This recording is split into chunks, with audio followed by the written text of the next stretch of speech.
Yo. What's up, my brothers? How you feeling this week?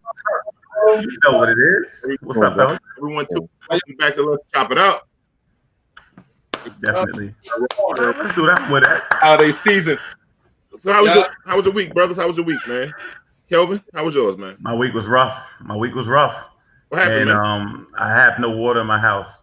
So it's not a bill thing. It's just a construction thing. And I had to stay at a hotel. And I vowed this is the last ghetto hotel I'm staying at in my life. I'm just like, I'm not going to say the chain. It's just one of those ghetto hotels, motels, or whatever it is. And all right, I get that it's COVID. So we're not going to send a chambermaid to change the sheets and then all that stuff like that. I guess that's what it is. But the fact that the doors don't work, I got to pull them apart to get into the hotel. Then we had snow, so the lady was like, "You got to park in there at your own risk," because we wasn't able to shovel out the driveway in the parking lot. I'm like, where you staying at the Base Motel? I'm over on Queens Boulevard, and it's a bad look. I vow. Oh, you at one of those pros joints. Word up. Yeah. He might be at the strip club. He might be at the Bristol. Yeah, the Bristol. Yo, so it's a bad because you said a chambermaid. You was waiting on the chambermaid? That's my thought. Yeah, nah, she off right now. She been furloughed. Chambermaid. But other than that, y'all, I'm good. It's good to see the crew. Good to see everybody back together. A lot going on. What's up with you fellas? Yo, man. I'm good, brother. I'm good, man. You know what? I'm just good. I'm waiting. I'm just trying to wear the rest of this year out, bro. I just want to hurry up and just see what's on the other side of things, man. But it's been a tough one because a lot of people, you're finding out a lot about your friendships. You find out a lot about people who are around you. Everybody's on social media now, even me. You know what I mean? And and people are sharing maybe a little too much. You find out a lot about people's, political leanings and, other things of that nature. So it's kind of like, man, so some of it is disappointing, but I try not to get too much into it. But I'm thinking about it because I just want to hurry to get to the other end of it. On a positive note, though, my son graduated basic training this week. Congratulations. Bro, man. I mean, I feel like that's the end of an odyssey. And in the beginning of one era, in the beginning of his new his new stage as far as manhood. So I'm really happy for that. And I also want to shout out. I got really happy today because I got on the New York Black Latino meetup earlier on today. So I just want to shout them out. It's beautiful people, positive. Everybody's there. It's just beautiful people. We hang out, we network, we travel together. And we just chill, and it was really nice to see everybody there. You know what I mean? I had people I hadn't spoken to in a while, so maybe on the other end of this COVID, we can get back together again. Nice. Brother Rod, how was your weekend? My week started off good. Started off a diet, and I started working out. Me and my wife, so we're going to be committed to it, trying to get ahead of the New Year's resolution. But we had a bad day today. Me and my wife went out did a little shopping. And we lost my debit card. Went from one store. Yeah. This is the funny thing. We went from one store to another, and I mean less than an hour. When I went into the second store, that's when I realized the card was gone. So I decided to go into my bank account, and guess what? They hit me already. So whoever found the card hit me within less than an hour. Wow. $4,000. Dang. Yeah. I don't know what it is. Yeah, actually, I didn't lose the card. My wife lost the card. She's no. I don't know what it is with debit cards with her, but she loses at least 5 debit cards a year. Wow. One time we was in Manhattan, and we stopped at a light, and homeless guy comes up to the car, and she had some change in her car in a cup. So she decided to give the change with the cup to the homeless guy, and her debit card was in the cup, and gave the card. Oh my! It was like the Eddie Murphy movie. It's like the Eddie Murphy movie when they gave him the money and they called watermelon. Exactly. Yeah. So in the famous words of Kelvin, the natives got me today.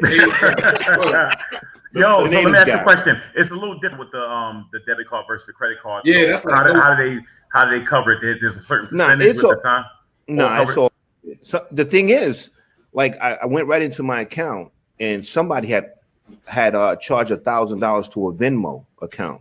So like I said, the card wasn't even lost for an hour, and they already set up a Venmo account, took $1,000 out. But I mean, it's all covered. They put the money back into my account. I mean, it's not worried about it. They issue me a new card. So, but the thing is, it just goes to show you how fast these scammers work. The kids will say their pieces are hitting. Their pieces are hitting. Their pieces are hitting now. Man, I'm sorry to hear that, man. But I'm glad you. I'm all right. Yeah, at least you ain't got no bull crap bank company. So you got your money. Nah. I called. They took care of it right away. So everything's all good. So now we up to 6 a year that my 6 cards a year that my wife loses. Go for the record. Now she's pretty much in 2020. She broke a record. Now I feel that. Don't be average. Average. You know what it is? I guess she got tired of losing her card, so she said, "You know what? I'm gonna lose his card now." Yeah, but other than that, everything's good. I'm still blessed, and happy to be here. Happy to see you, fellas. That's what's up. Yeah. My week was okay. It was cool. Just like I feel for the parents of the online learning, man. My son with special needs, with him having his Zooms at the same time is kind of difficult because he think every time I open up with his learning device, my son has to speak with an iPad. So anytime he open up a learning tablet, anything like that, he thinks it's his Zoom. So he's just jumping in there, putting his face in the camera, all kind of stuff. And people think it's cute, but I'm dying over here because he's over there. You got to think about it. He might take his damn pants off and just be running around this joint. So it's like difficult. So I commend all the parents in 2020 that did the online learning with special needs kids, high functioning children, 2 or 3 kids. I salute y'all. This was no joke. Hard work this year, man. Definitely. Yeah. I'm like Derek. We're ready to turn the page from that and go forward. Now, I will say this: be careful, because we said the same thing in 2019. People last couple of years, he was like, "Yeah, I can't wait. 2019 is over. 2020 is my year. 2020 has different plans." I ain't saying shit. I'm just going. I think you might just be right, man. I think we might just get ready and just see whatever comes on the other side. We got to do that regardless, man. Random question. Always ask you a random question, and this time of year be apropos, even at this age. So when you was a kid, most exciting gift you ever received as a kid? When I was a little kid. When you anticipated that one thing that you used to watch the commercials for everything. Apollo 5 speed bike. Apollo 5 speed bike. Apollo 5 speed bike. Remember that? Okay. Yep. That's hot. And you ready for this? I think maybe 3 months after getting it, somebody stole it. The natives. I don't even know where he was at. It was the natives. It was the pre-native era. Yep. Natives was just getting started. Wow. With that little shift, with the shift in the middle. Remember the shift in the middle? Right here. Yeah. Yo, my best gift was this shirt. Yeah, that's a real good shirt. That's a fly shirt. All right, so I know what these was. Your favorite gift was like a black power fist or something as a kid. It might have been. Come on, D, give it to us. What was it? My favorite gift, and my man Brad, I don't even know if he's on there, I think, was a racing track. Car racing track, though. I used to have one that used to jump over the 3 barrels. It was all right. First of all, I'm with you on that. The problem was none of that joint worked when you got it home. Like the thing I wanted was a racetrack called the Super Duper Double Looper, and I mean the joint would glow in the dark, and they turn off the lights, and they do a slow motion. You get that joint home, we go around the track, get to the curve, and stop or fly off. But that was what I wanted. All right, Derek, what is it? What's the deal? I don't know. I think I'm caught between 2. Probably that Stretch Armstrong. Remember that? And between that and another one, it was called a System 7 gun. It was like with the big plastic gun. It had the little shooter, had the little propeller things that flying off. It had the little grenades on it. It was something nice, man. Google it sometimes. So how did your parents do it? Was it one of those things where what my parents used to do was regular wrapped gifts was there all December. Right. But the night, Christmas Eve, when you wake up on Christmas morning, the bikes or whatever would be assembled and it would be there and it would appear. And it was kind of like this magical feeling or whatever. How was yours done? I would say it was definitely the same way. What we would do, although one night, what they would do is we would go to sleep, and all the gifts would be there. And then what would happen is my brother and I, man, we just wake up in the middle of the night, man, and if we got up, every time we got up, as long as it was after 12, they'd be like, "I have at it." You know what I mean? Oh, wow. Yeah. Wow. So sometimes when I was little, I used to try to wake up and catch Santa Claus. When I was little, I'd be like, "I tried that too." Never find it. So my father said, "Yeah." I said, "Pop, what happened to Cadillac?" He said, "Yo, he borrowed my Cadillac." You know what I mean? My father drove a Cadillac, so that was his way of saying, "Yeah, I'm Santa Claus." You know what I mean? But you know. Hey, Derek, I'm gonna go back to something you said earlier a little while ago. We had the meetup group, the people that hang out and everything. We did exchanging gifts, Secret Santa, stuff like that. Yeah. And the conversation came up. And I posed this conversation to you about pedicures. I'm a person that get pedicures. I got big feet. I like my joints to be cleaned up. I got a little black toe. I like to make sure I keep it down, keep it like kind of light brown instead of black. So I want to make sure. Like, I know you and Chris are against pedicures. Me and my man Rod, as the homophobic, so motherfuckers, no homo. Right? Just say pause for now. You're gonna pause or whatever. We have gone together to get pedicures. Yeah, that's a true story. That's true. You know what I'm saying? And what do you have against getting those done, brother? I don't have anything against them. I'm just not that fancy. That's all I'm saying. Like, do I deserve a pedicure? I don't know, brother. It's not fancy. It's hygiene.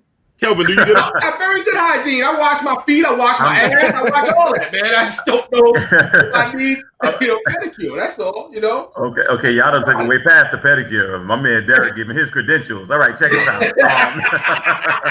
Yo, you can't walk around with your feet looking like Sasquatch. I'm with him. Some kind of way, man. Damn. Like that. I'm with him. Now I don't do them as regular, but I'm with them though. You know what I'm saying? Because if you put your socks on and it start a fire or something, then you know. So it's feet, man. It's feet. It's feet. It feels good though. It feels good to me. I like the treatment, the pampering. Yeah. It's feet, and the massage. You gotta try it, Derek. You gotta try it. Christopher said he goes to the beach wearing sneakers. Like, what's that? How do you get out the water and jump in sneakers? Who does that? No, who does that? I got this for y'all. This we're gonna do. Yeah, because he don't get pedicures, his feet look crazy. There you go. Hygiene is washing the feet. Do you wash your feet? Do you wash your hands? No. It's more than that. It's more than that. It's more than that. We're gonna get you one to do on the show. Somebody, if you got a black business and even though I heard a lot of people said that a lot of the black manicurists don't want to do feet. That's what somebody told me. I don't know if that's real or not. But yeah, this lady was saying she got a black-owned business and she does nails and stuff. She's like, it's hard to hire somebody. She's like, a lot of black people don't want to do feet. And I don't know. I'm just saying that's what she said. But that's real talk. Let's do this and have Derek do it on the show. His first ever. I don't know if I want to see that. Derek, I'm treating. I don't know if I want to see that. No. You gotta turn away from it. The viewer discretion is advised. Yeah. You don't know what you're getting into. You start looking down there, brother. I can't. Listen, I've never got a pedicure before. How they look is how they look. You know what I mean? Yo, Derek can take off his shoes and everything go black. We don't want to take that chance. We don't want to take that chance. Yo, the guy just said he never had a pedicure. Can you imagine what the joints look like? I don't know what that's gonna look like. But Derek, come on, bro, you got to do it. You know what I'm saying? Yo. I'll do anything. I'll try the first time. Like each other. You know what I'm saying? Like you gotta get them back aligned. All right. Well, I'll try anything the first time. Yo, Scott said he don't want to see it on the show either. Yeah. I'm telling you, we taking a chance. I'm serious. Scott and Derek. Kevin, what you asked for? Scott's like a brother to me. I'm treating Scott and Derek. And chicken wing at the same time. Oh no. Yo, listen, whoa. Yo, if chicken wing do it, I'll do it. Yeah. Chicken wing got crow feet, but he just has done it. He has done it. He has done it. Chicken wing. When he came home from prison, he got his feet done. All right. Wow. Now, I told him he can't get his feet done in jail. That can't get your braids done. Can't braids done, and can't get your feet done in jail. Get your braids done. You sit between somebody's lap. There's no girls in jail braiding hair. So if you get your hair braided in jail, you sitting between a man's lap getting your hair braided. Yeah. So when guys come home from jail and their hair is braided, they're definitely getting hair braided by a man. Yeah. Well, you know what? I wonder if it's complete silence going on at that moment. I don't really know what you're feeling like about. Really uncomfortable. Right. And if you're sitting there talking about this didn't happen. You know what I'm saying? Yeah, this didn't happen. Me and Rob went. It was so funny when we was someplace getting a pedicure, and this lady was walking by, and me and Rob, Hillside Avenue. That's right. We was Hillside and toward the white side. Yeah, the white neighborhood. we like so. The lady saw us in there, two big dudes, and this was we was both working out this time. Yeah. And the lady came in and ran like, "Oh, can you guys stay right here? I'll be right back." Like, what's this white lady gonna do? Yeah. She came back with her husband. She was going to get the police. Yeah, I was like, yo, did we rob him? She came in with her husband, like, tell him how cool it is. She was begging us to tell him about the pedicure. She was like, look at these. She said, look at these two guys. They're masculine. You don't have to be feminine to get your feet done. She said, look like football players and they're getting their feet done. All right, so let's take it here. What if they have nobody available but a dude in there to do it? No, I'm not getting then I'm not doing it. Listen, this is where I stop it. I don't even get massages from dudes. Let me explain something to you. When I played sports, I hated when I had injuries and stuff. That was the worst part. The dude got to stretch you out. I don't like that. I'm sorry. I've been, like I said, I've been in the gym and stuff like that, and I've been stretched by a guy, but I never got a massage by a guy. I never got no pedicure by no guy. I never will. But lifting your leg up and crossing it over, I'm all right with that. A guy could do that, But because most of the trainers and stuff in the gym was men. You know what I'm saying? But I'm not gonna let them do a massage. Yo, listen, Nikki got a good question. I'm gonna lie, Nikki. When I get my feet, I think it's my right foot. When I get that foot scrub, it's ticklish. I ain't gonna lie. Yeah, there's one spot on my foot too that is, if they hit that foot, it's gonna pick and tickle. A lot of information being shared right now. Hey, Derek, all right, sharing. Here's another thing. I'm gonna ask you another thing. Since we're on some metrosexual shit right now. Yeah. Manscaping. Huh? Manscaping. Do you guys manscape? Let me start by saying I'm uncomfortable. You don't know what it is. You don't even know what it is. Derek, you know what it is? Derek's like, what the hell is that? You don't manscape? Any brothers in the audience that manscape? I'm one of them. Okay, let me say this. I got listen, because our ratings are so high, we right now are going to have Derek and Casper that walk by get a pedicure at the same time. Right. And Scott. The Underground Railroad special. Yo, Scott, where's manscaping? Scott is riding tonight, man. The thing is, I want to see if he knows what it is. I trim my beard. That's it. Oh, yo, he has a big beard, man. He has a big beard. Okay, he's saying that's all he trims. He don't manscape. So the thing is, all right, be honest with you. All right, so I'm with it. It's just it wasn't always that way. It started later. It was probably like a late 90s, early 2000 thing for me. Before, I thought you had to go, natural from the old school, from the motherland. You know what I'm saying? But the black porno did it.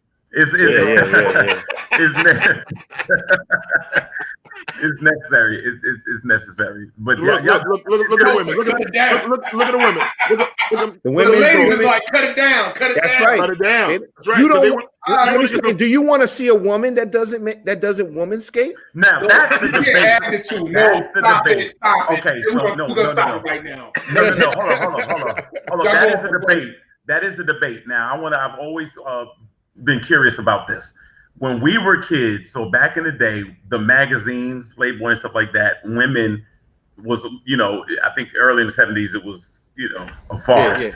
After that, it became some type of landing strip. Very Nick. Now it's like women completely shave, and it's so different than, people were used to. So, and women that I speak to say they'll never go back to those days. So what do you think?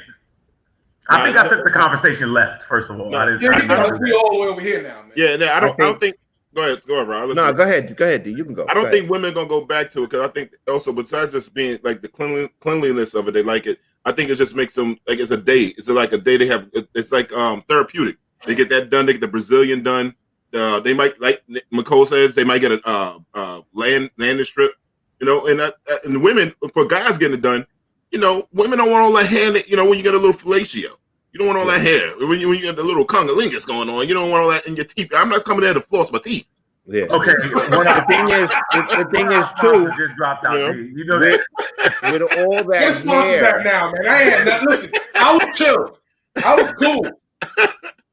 With all that hair and you perspire in the summer, it's not pretty. Yeah. Word up. So the bottom line hold on. Now you're trying to disrespect the whole generation of women that came before. Now come on, I'm talking about the men. They smell like hot dog water down there. Correct.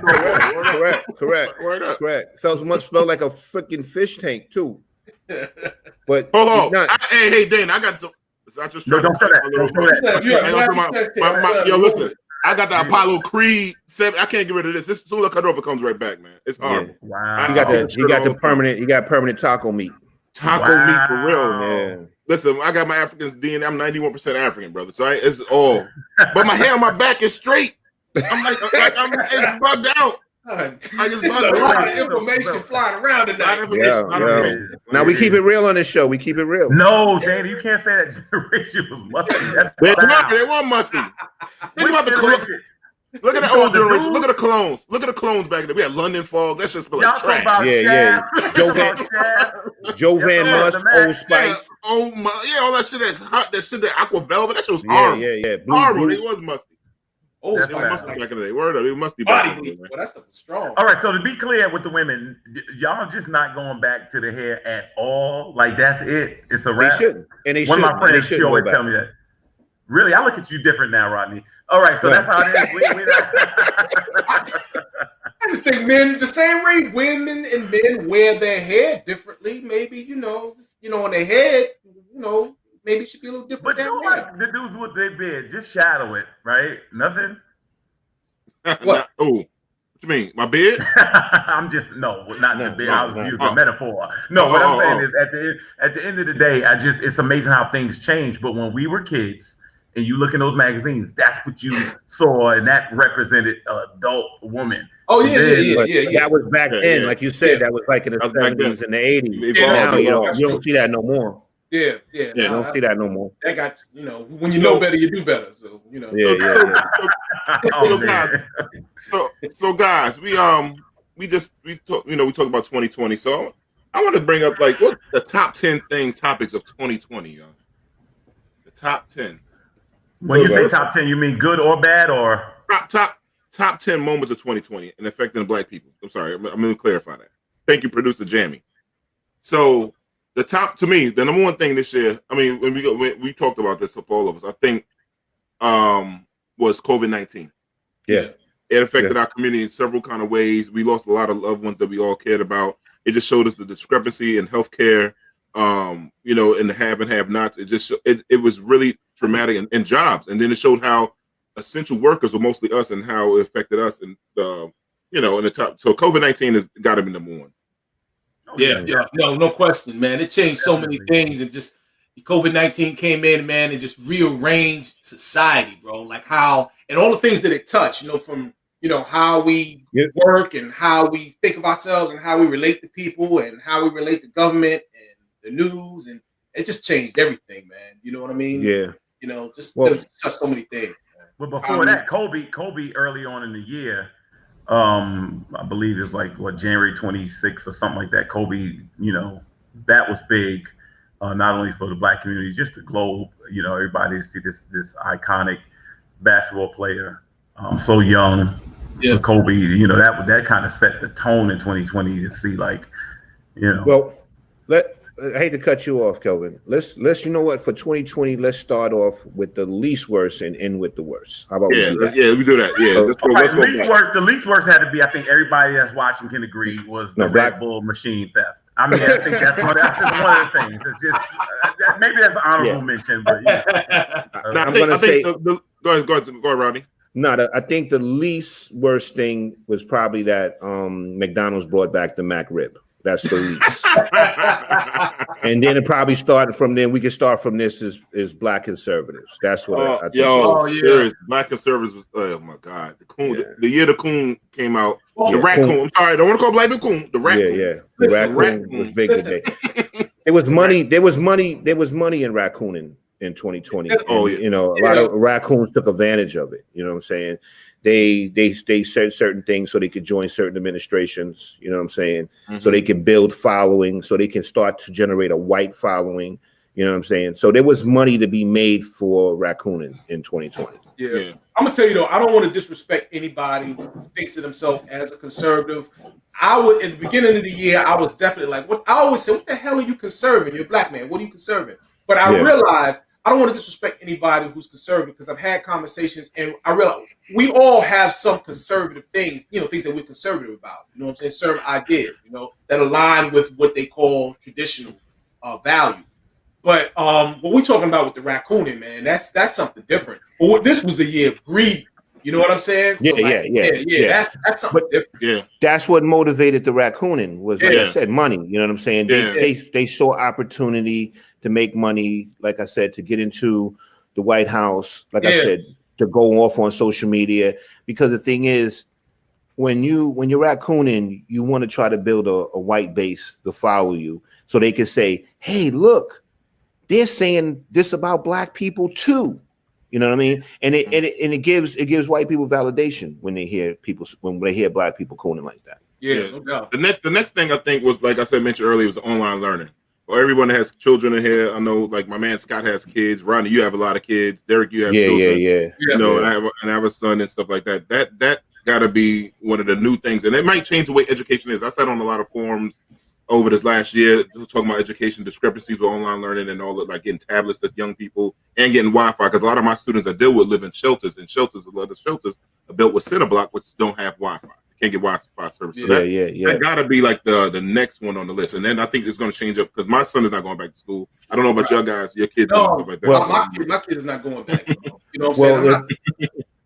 I noticed that they basically told us when the kids went off on the weekend this week, they said that they were going to go on virtual learning Monday and Tuesday, because you know my kids go like 2 days a week and then they're home the rest of the week on virtual learning. So now I'm thinking they may be shutting the schools down where I live now after this weekend.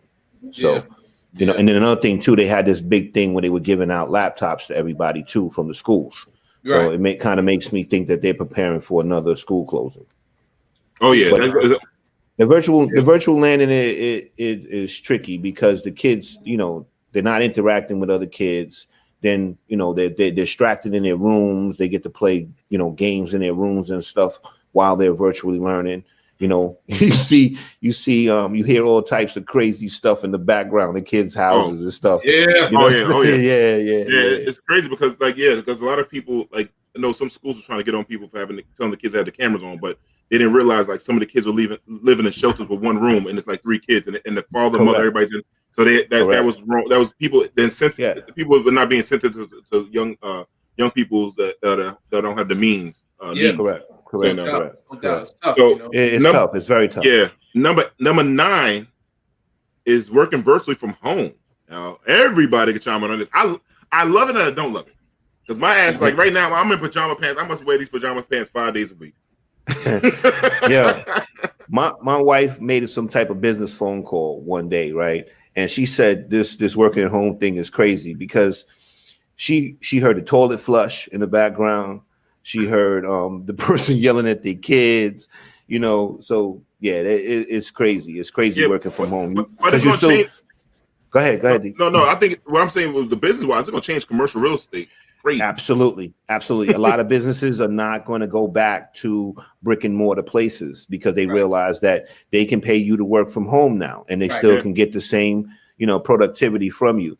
So a lot of places like storefronts and stuff and buildings and stuff, office space, all that stuff is going to get hurt. It's going to get hurt real bad. I think it'll just reset the market though. You say again, Calvin? I think it'll reset the market. In other words, those buildings are not being torn down. That somebody's going to come and rent that. They're just going to reset the market. Somebody, they'll create other things for it. Yeah, but the thing is, it'll probably take a while before something catch on. So I still think commercial property is going to be hurting for a little while. Yeah, and the restaurant business is definitely going to be hurting for a little while. And that's the one you really got to think about. Restaurant business and rent. People like now look how many deals. Like one of my students called me the other day. She lives, I forgot what part of Brooklyn. My old student, and she got the first 2 months rent or 3 months rent free, and they gave a free parking for a year. Wow. Yeah. That's down. That's different in New York, and then like the prices have dropped. Brian, you know the percent. I think 30%, something like that.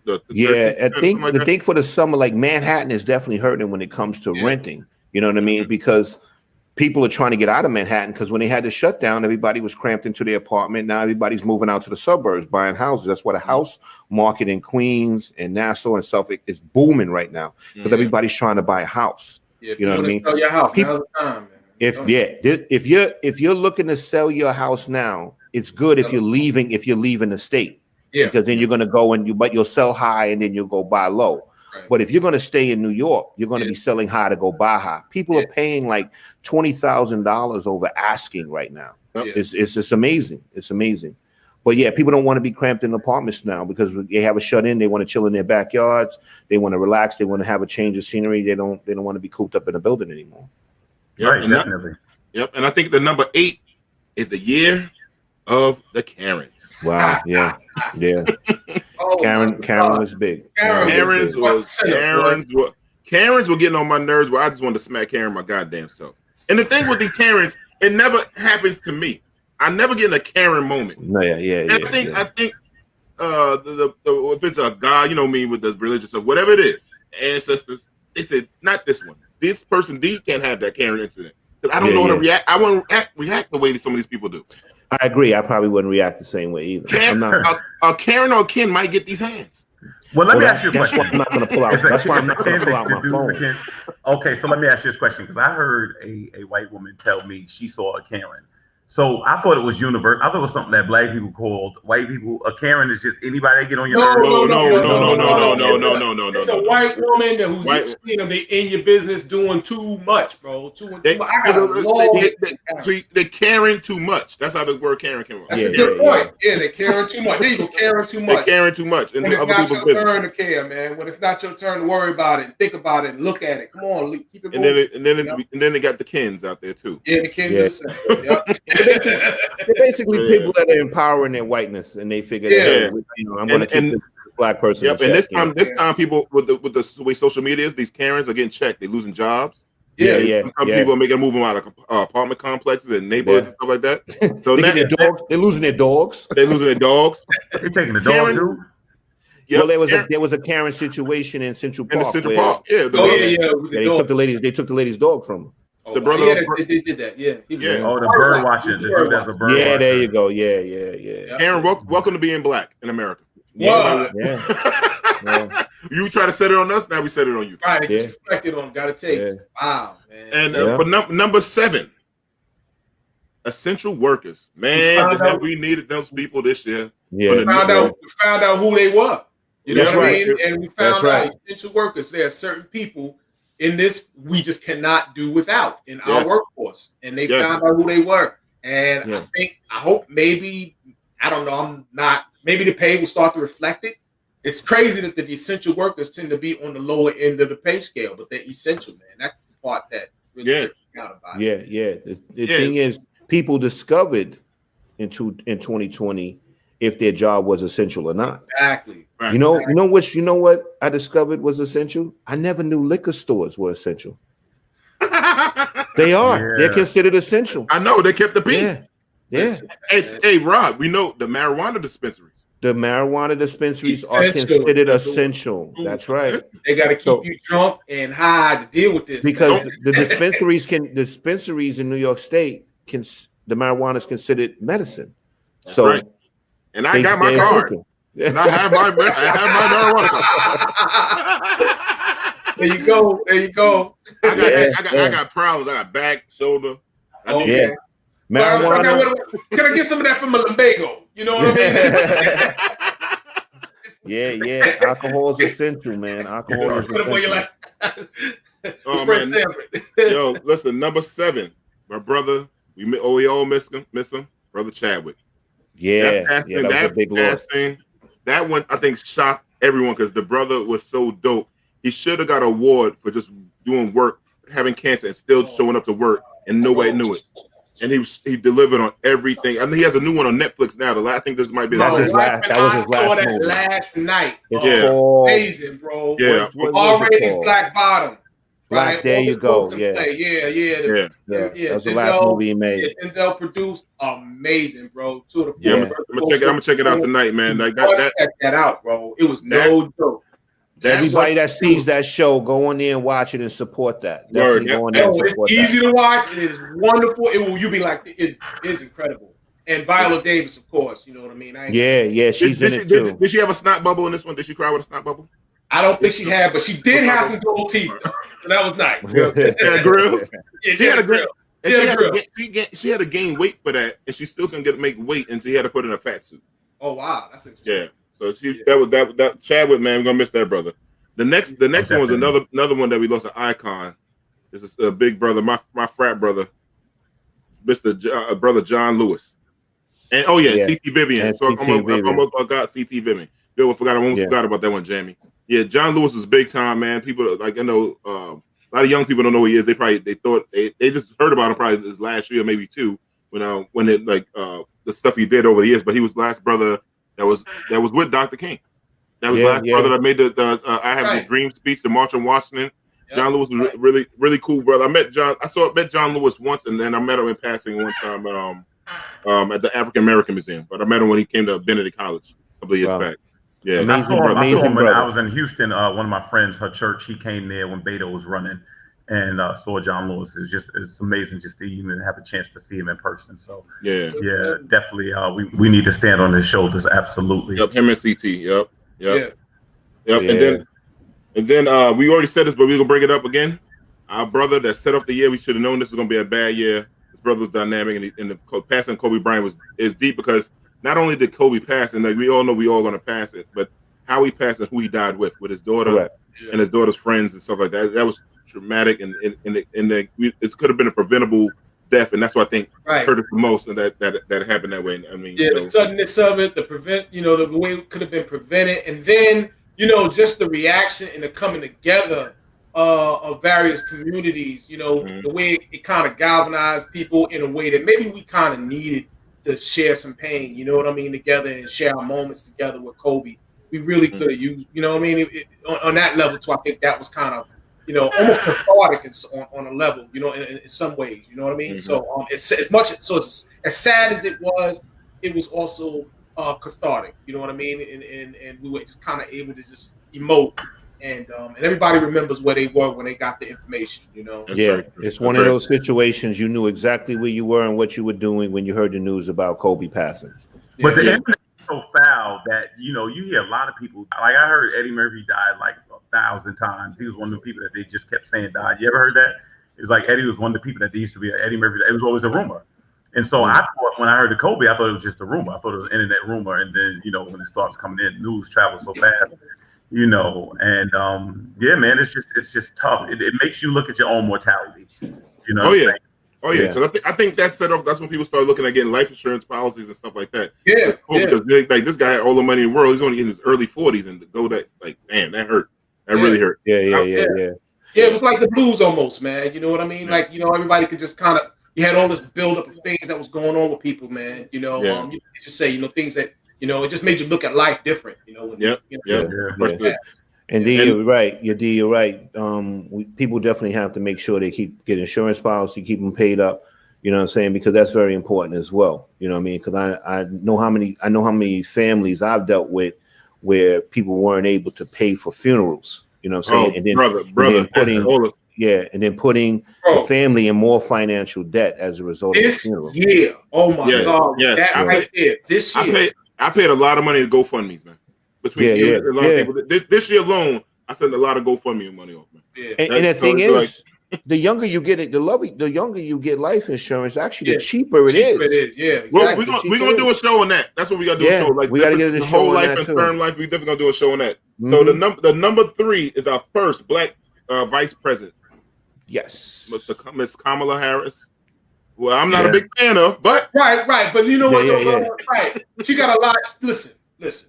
She got a lot. If we asking questions, she got a lot to answer for, right? But considering what we're coming through, We just got to take somebody that just doesn't look like a joke, and then we just gotta put in there and just see what's happening, see what comes out of it, man. You gotta give it a chance. You gotta give it a shot, and and see. And, brother, at this point, I'll take Megan Thee Stallion. Right, that's what I'm saying, bro. This dude we just left behind, bro. Yeah. Got us looking crazy. But anything is a step up from him. But no, I like Kamala. I like her as a senator. I love the way she would go in any hearing. I don't care what. She start off with the protocol, like, thank you for coming, glad to see you, and then she just goes in. I like that, but I know a lot of people have a problem with her as a prosecutor. But I just, in the Senate, I thought she just got busy. You know what I mean? And plus, I thought she was really cool with Obama. I used to love their interaction early on. So, but again, to see the history, to see the first black male president, first female black VP, it's just a great time to live. I can only imagine that people that lived years and years before us could not imagine.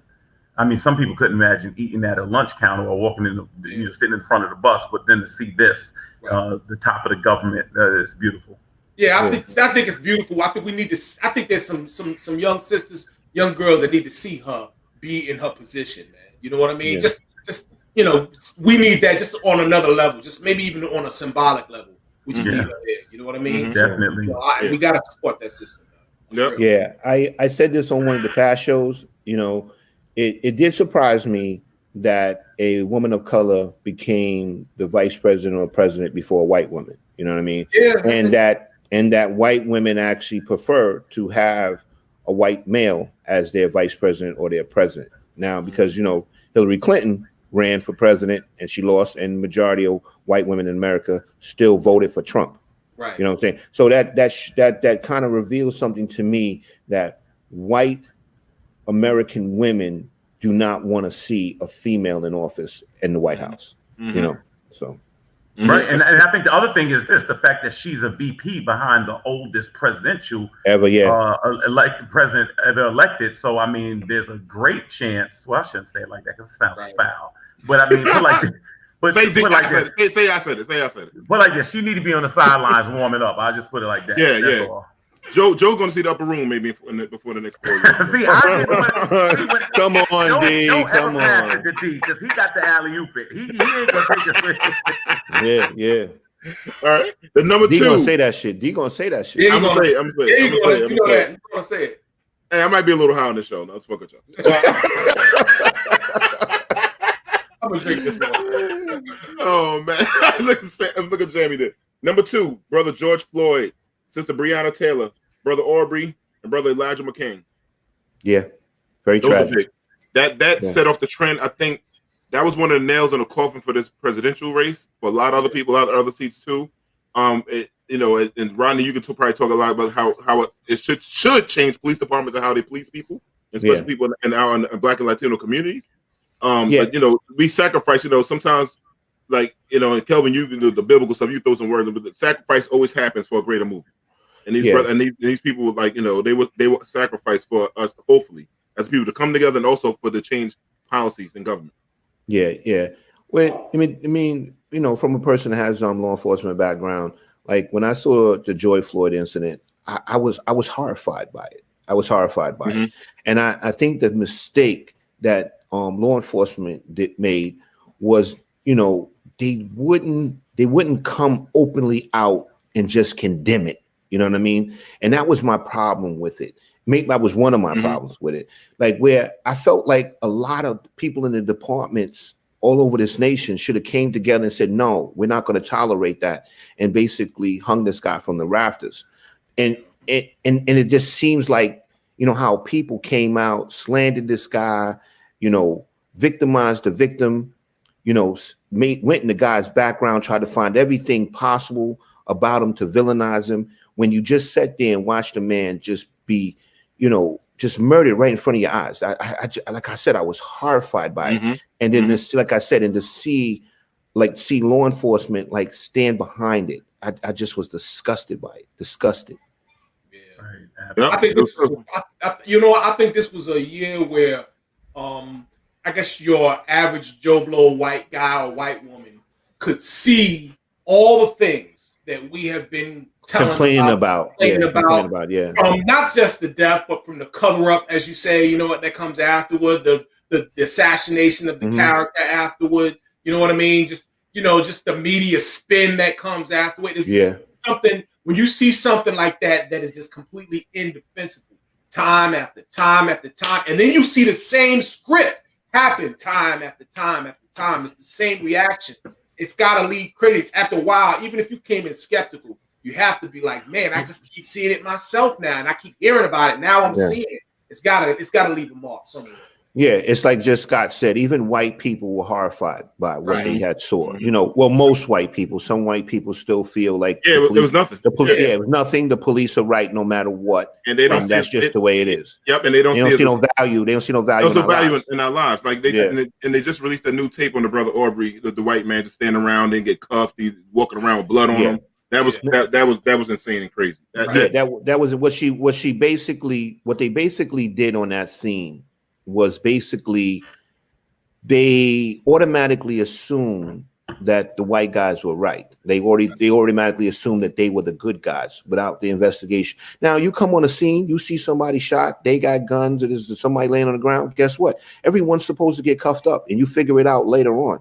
But basically, you knew that I think the father was a retired police officer. Yep. So, and then I think the officer was familiar with the father. You know what I mean? But they gave them entirely too much courtesy in not knowing what was going on. They should have been handcuffed. Yep. And number one, we go back again. I'm sorry, I went to break. I did the list wrong. But COVID-19, it was horrible. It's still a topic. I mean, it's kind of started in March, and now we're in December. We have over 300,000 deaths. I forgot 17 million people have caught the virus. Hopefully in 2021 that we get past. Some people start getting. Whatever you want to do with the shots, getting the shots and not getting the shots. But hopefully we see some light at the end of this tunnel. But COVID-19 is the story, the topic. I think they changed the election. I think it changed everything in the world. How we gonna go move forward? Yeah, I think you can make an argument that it has touched either directly or indirectly every other subject that we've mentioned on this list. You know what I mean? So from online workers to essential workers or anything else. You know what I mean? Even down to the coverage of news and everything. I think it's touched everything, man. Yeah. The thing is, like, not life was like taken away from us as what we considered normal. As a normal life, going out to eat, going to the movies. I mean, you can't. I mean, me and my wife used to go to the movies all the time. I can't even remember the last time we went to the movies. And look how many, movie theaters are probably not going to come back. There's a movie theater by my house that went out of business. It's not going to reopen, So there's a lot of things that's not going to come back from COVID. A lot of people are going to be financially damaged. But there's also a lot of corporations that capitalized off COVID. They made a lot of money. And listen, I thought the movie theaters were going out of business because I was sneaking in the movies. Yes, what you thought? I go in at 1 o'clock, bro. I ain't leaving the movie theater at 8 o'clock.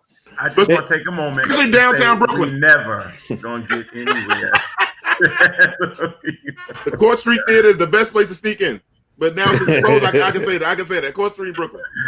Oh, man. I tell you the good thing about the movies, they pushed a lot of movies back. They pushed that big movie Batman back. And I don't like Batman. I hate Batman. I don't like Brad said Nate Robinson was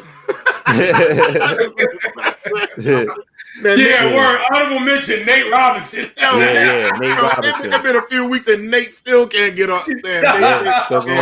Damn Nate. All right, look, this is what it is though. Coming to America, that's what I'm waiting for. Coming to America 2, although Leslie Jones is the mother of his child in there. So I gotta talk to you about that. But anyway, it's coming in March. Somebody said Nate Robinson and the Popeye chicken sandwich. But I thought it was last year Popeyes. It came out this year. I can't remember, man. Scott wants to know why I don't like Batman. The reason I don't like Batman is because Batman's not a superhero. Batman paid to be a superhero. He's a rich man. White privilege. Correct. He's the epitome of white privilege. Just like Iron Man. Iron Man did the same thing. He had a whole bunch of money to make himself a superhero.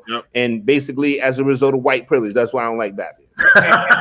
Now, Batman is probably and I'm gonna go in now on Batman since you brought it up. Batman's probably the only superhero you could walk up to him and punch him in his face and get away with it. Try walking up to Wolverine and punching him in the face. You lose your arm. You know what I'm saying? I don't like Batman.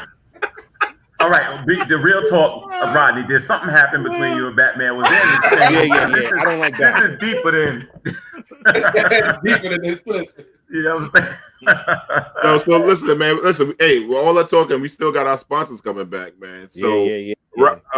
Rodney, can you talk about this promos coming up right now? Yo, we got a sponsor, Real Life Brand 68, and they're basically an apparel company.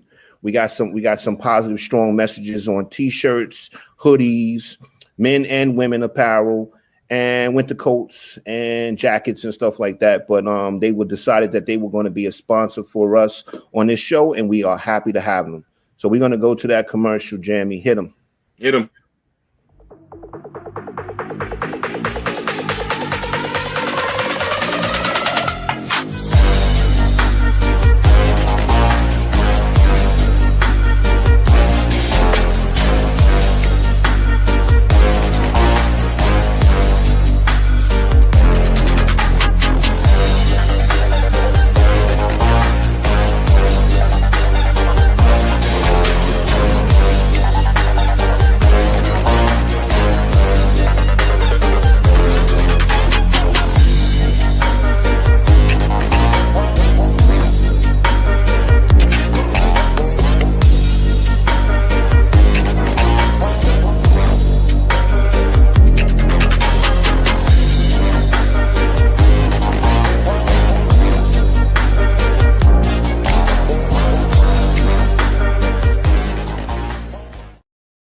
Nice. I like that. You know me, I wear my woke as fuck shirt everywhere. I don't give a fuck with it. That's right. I don't give a damn. So listen, we wanted to do something different, like we said before. We wanted to make sure, like with that's what I'm talking about. We want to make sure that we like people that support us. We want to make sure we support them. And the thing with in our community, we talk about the natives, but the natives got to understand we have to start circulating our resources. So we have a platform here, and we have our friends that have their own businesses. Well, we got to support each other. So we want to start showcasing every single month someone we know with a business. If you making anything, jewelry, if you spray painting stuff, please let us know. So we got our first person that answered the call. This is my sister. I've known her for a long, long, long time. She has a great product that I use every single day. People think my beard, I don't dye my beard, people. My beard is black. The sister gives me the natural juices and berries. Well, whatever you taking, give me some, because it ain't working over here. Listen, I'm waiting for her to make a product to make my hair grow back. Once you get that, I'm straight. But this is my sister Tia and her company, TT Butter. Jamie, can you bring in our sister Tia, please? Hey, Tia. Hey, how you doing? What up, sis? What's up? How you doing? I'm good. I see some beards. I see y'all talking mad shit. I see some beards and berries. I got mine on. Put your boys on. You better tell them. Listen. I tell them, like, I'm for real with it. I really do have my butters there. I ain't playing no games, man. I treat my face every day. I treat my face every day. Every day I treat my face. Love you too. Yeah. So tell us about your business, Tia. What you got for us?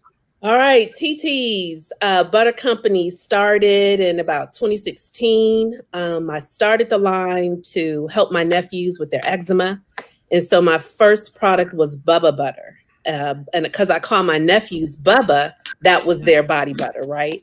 So Bubba Butter is a cult favorite. If you've got extremely dry skin, eczema, or psoriasis of the scalp, you have it on your neck, your back, wherever, Bubba is going to help you. And I'm telling you, it's magical. It helps with ashy elbows. Ashy elbows. And for the guys, I've got a machismo butter because, you know, men feel some kind of way about wanting to put on lotion. So y'all out here using Vaseline. Oh, hell no. No. Okay. Nobody's using Vaseline. Not me. Okay. What you got for the feet? Machismo, body butter, Bubba butter. We've got a couple of things that can help out anything that's going on with our skin.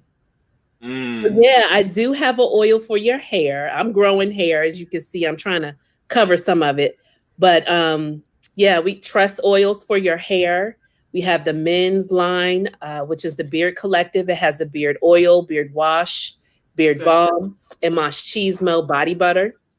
Machismo smells similar to the men's beard care products, so a lot of guys like it. It's light enough that it's not going to conflict with your cologne, so you could layer. That's one of those things that a lot of women do. We layer our scent. And so our body butter is going to smell different from our perfume. And it works the same way with men.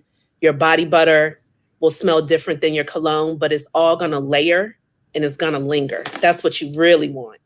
And so for guys, you know, that beard balm, that wash, that oil, it's essential to do it every day. And Damon, he'll tell you, you know, you have to start with it every day. Stop using your hair shampoo, your girl's shampoo on your face. It wasn't developed for the sensitive skin on your face. It's going to strip all the oils out of your face. And you're going to be around here with beard drift and you don't even know, right? You done walked up on guys before and they've got beard drift. And it's like, yo, my man, something's in your beard right here. Get that. And it's actually dandruff because the skin under your beard is dry.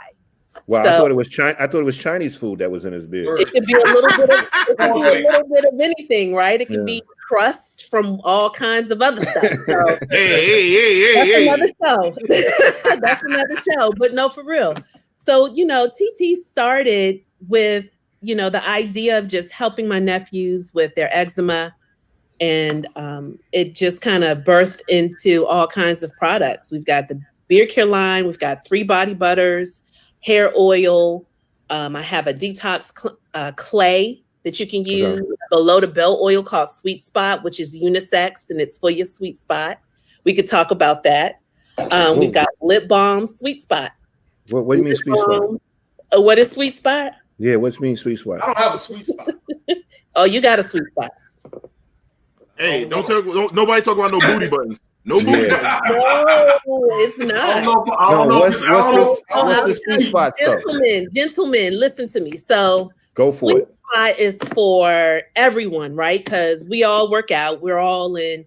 For women, if we're working out, we're in Lycra for a couple of hours. Guys, you're in gym shorts, right? Everything might not be as breathable as we would like for it to be. And we'll get in the shower and we're washing and scrubbing and you think you got it all. But what you don't know is that when she puts her face down there, she can still smell the gym. Oh, wow. See, Derek, I told you. Derek, that's why you got to manscape. That's why you got to manscape. You know what? You learn something new every day, right? And get TT. But there's still something going on. There's some residue. There's still something going on up underneath. Like so you're saying, so you're saying okay, so you're saying there could be a little bit of funk trapped in the creases. Fact. Okay. And so Sweet Spot is for the creases. Okay. Okay, I got it now I understand. I got it. Right. And so it's going to smell different on everybody. And that's just Sweet Spot, right? Right there up under that crease. That's the Sweet Spot. Okay. All right. Sweet Spot. All right. Let me ask you a question about the beards, right? You see Derek and D have full beards. Like I have a very close beard. I can still use the beard butter for mine, even though it's not that heavy. Absolutely. It's developed. My father wears a goatee. Okay. And a mustache. Yeah. He has a goatee and a mustache just right here. Okay. And he uses it. Okay, good. Let me ask you this question. Are we just damaging our skin and don't realize it? Like, for instance, we go to the barber shop. I know I do. After they'll shave me, they'll spray alcohol. And I heard that's terrible for your skin. Is that accurate? I guess it dries it out. Very accurate. It dries it out. A lot of our products, because we're not flipping the label over, flipping that bottle over, reading the label. That was the other reason why I developed the products, because when I decided to go to a plant-based eating life, you know, that's just my whole life is just plants. Every time I picked up something, a product, I'm reading the back of it. It's got a bunch of stuff in it I couldn't recognize. Alcohol is a main offender in a lot of our products because it helps a number of things. It helps oils and waters kind of blend together, right? So you'll find alcohol in a lot of things that you wouldn't think is necessary. It will dry your skin out. And so a lot of guys going to the barbershop, you're getting that tape right here. He's hitting you with the razor. You're getting razor burn. right? And you'll see a guy with razor burn. It's darker up here than it is closer to his hairline. That's the razor burn. So you want to treat that. You've got to get a butter on your face. Got to get off the alcohol. It's good for an astringent to clean it out, but you don't want to hit yourself with that alcohol every day and not be replenishing those oils. So TT's line will help you guys with all of that. And it's okay. You can't look at taking care of yourself and your skin as being feminine, right? Everyone has to take care of their skin. Your skin is your largest organ. And for us, as melanated people, we've got to go the extra mile for sure. So TT's is for you. I got something for everybody. You got products for facials and stuff too? Absolutely. TT's detox clay that'll help you with your facial. Okay. You got bath stuff, all kind of stuff on the web. Tia, what can people find you at? TT's www.TETESBUTTERCO.com. TT's Butter Co. I'm on Instagram. I'm on Facebook. You can find me online. I ship. I do a lot of shipping to New York. Yep. Well, you ship to me. So and guys, I gotta say also with a product, it does make your bed. Guys gotta understand, it makes your bed softer. So when you hugging your lady and stuff like that, so it's softer. It does smell real good. I put it on every day. I shower every single. That's how I wash my face with her product. That's all I use. I don't use no soap on my face. Definitely, that's the other piece. You want that beard hair to soften up. You want it to push out of the skin. You don't want it to curl back. So you have to exfoliate. Gentlemen, underneath here, those razor bumps, your skin's getting dry, that razor is cutting you up. You definitely want to be exfoliating your skin. So I have a whole product line to help you all with that. Okay. But definitely, she won't tell you, or maybe she will. It's rough on her thighs and she doesn't like it. So it's a children's show. It's a children's show. Get that TT's to help you out with it. You don't want those. That problem. Yeah, we gonna go to TT. You don't want those problems. No problem. Gotta make Mr. Look feel good, man. Tia, thank you so much for coming on. Thank you for having me. Thank you. I love you too. I love you, Tia, look for my order. I'm gonna order some. It's coming. Mine too. It's coming. I tell all the brothers, especially the brother. I know sisters could get her products. She had great women products, but I'm telling you, brothers, the products are the truth. I'm telling you now. I love Thank you. All right, TT. Thank you. Later, baby. Love you, girl. Love you too, guys. All right. Bye. All right. That's that's me. I moved up. Yo, I thought Jamie promoted me for a minute. Yo, you saw you put me big on the screen. I said, "Oh shit, I got a raise." So we have another person coming on today. And Derek, can you bring this person on for us? Oh, yeah. This is one of the. This is an incredible person. No. Yeah. Go ahead. Sorry. This is an incredible person. All right. I want y'all to come out and enjoy it. She's often in the comments during the show, and she is an amazing businesswoman, amazing person, and an amazing cake decorator. And she's very close to me. Her name is Norette Bazemore, Bella Latina Cakes. Wow. My wife. All right.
Yo, that Hennessy cake is going to sell out. It's amazing. It's amazing. Yo, amazing stuff there. Amazing stuff. Very impressive. Those are hot. The natives love Hennessy. Yeah, they love it. Oh, Yeah. she do a white Hennessy cake. She'll be a millionaire in an hour.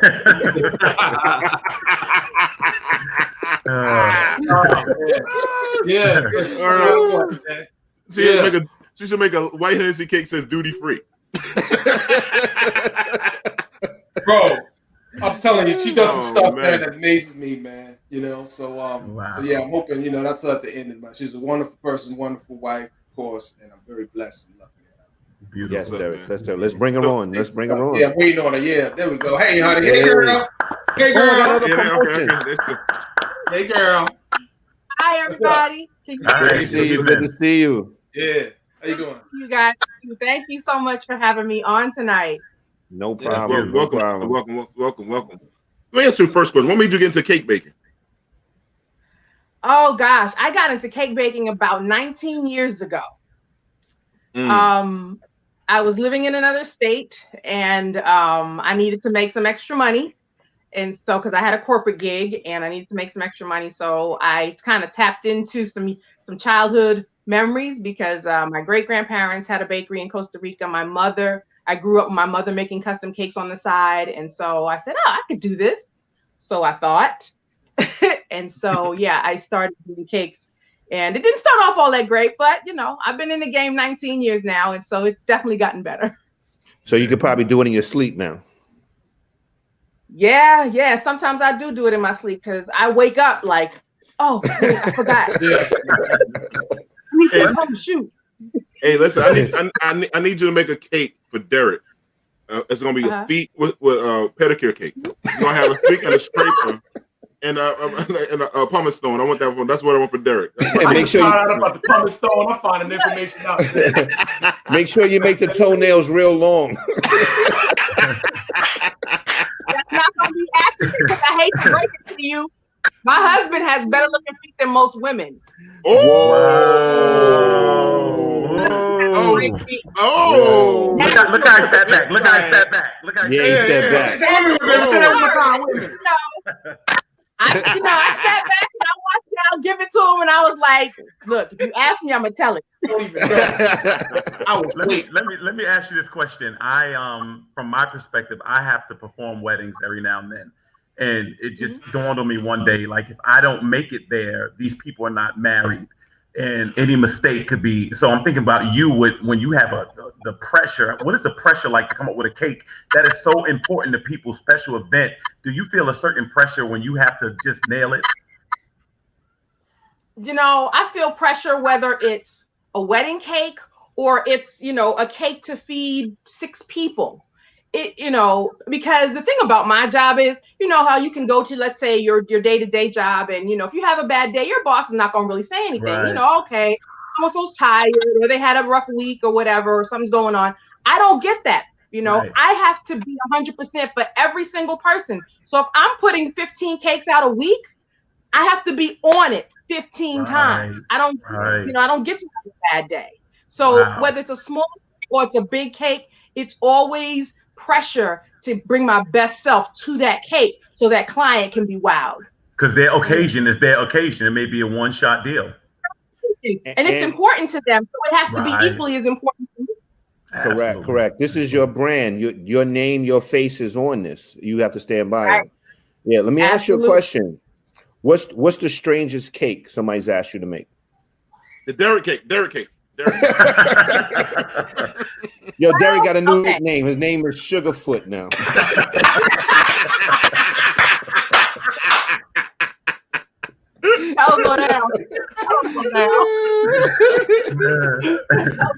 Sugarfoot, or AKA Sweet Toes. I'm just trying to tell my business. Watch it. It's all love. It's all love. It's all love. No, but what's the strangest cake you ever made? Oh goodness, I don't know, because I have turned down cakes. People say, "Will you make?" And I'm like, "No, don't do that." No, don't do that. Yeah, but I've done so many interesting things. I love doing interesting things that I've never done before, like a human heart, for example. Wow. I did human heart for a cardiologist at the Cohen's Children's Hospital out there by LIJ. Okay. That surgeon happened to save the life of my client's 7-year-old daughter. Wow. So wow. That's that deep. That's deep. Yeah, That's yeah, deep. yeah. That was something else. I've done things like a physical, like a corset, like a woman's corset, black and purple. Just so many different interesting things. And I've been doing this for years. So of course my memory escapes me of all the things that I've done, to be quite honest with you. But the human heart cake is definitely one of the fan favorites. People love the money cake for some reason, where it's actual, edible money on the cake and around the cake. That is a huge fan favorite. That's the natives. That's the natives. Yeah, I was the native. I was one of them. I make it rain cake. Absolutely. Yeah. That's native. That's native. We know different cakes. Native cake. You know what I'm saying? We know working class people cake. Banana pudding cake. Yeah, that's banana pudding cake. Well, she makes this banana pudding cake, bro. I don't know if you like banana pudding. Anybody likes banana pudding? Oh my God, that's the life changer. I call that the life changer. Derek, does it keep you on your toes? Oh yeah. That's what made me come home on time cake right there. Okay, what is your favorite cake? Oh, good question. Mine? Yeah. In terms of flavor or design? No, design. I'm talking about that you like when you eat cake. What is your favorite? Somebody else's. Really? Wow. Yeah, I can imagine. Okay, let me explain to you why I say that. Because I've been doing this a long time. I know my cake is good. I know my cake is really good because I have recipes that are from my mother, and I have imported, vanillas and different things that I get from all over the world. So I know my stuff is good, but I'm used to my stuff. So when, my best friend wants to bake me a cake, or my cousin wants to bake me a cake, or my sister, that's the cake I love because it doesn't taste like my cake. You understand? Oh. So what is the pressure for Derek on your birthday? Derek, what do you do on your birthday with cake? On Facebook, every year I go on Facebook for my birthday and I beg for somebody to bake me a cake. And it don't have to be fancy. They can literally go to the grocery store and get a box cake and some box icing and bake me a cake. But the fact that they would do it and put their love into it, I love that cake.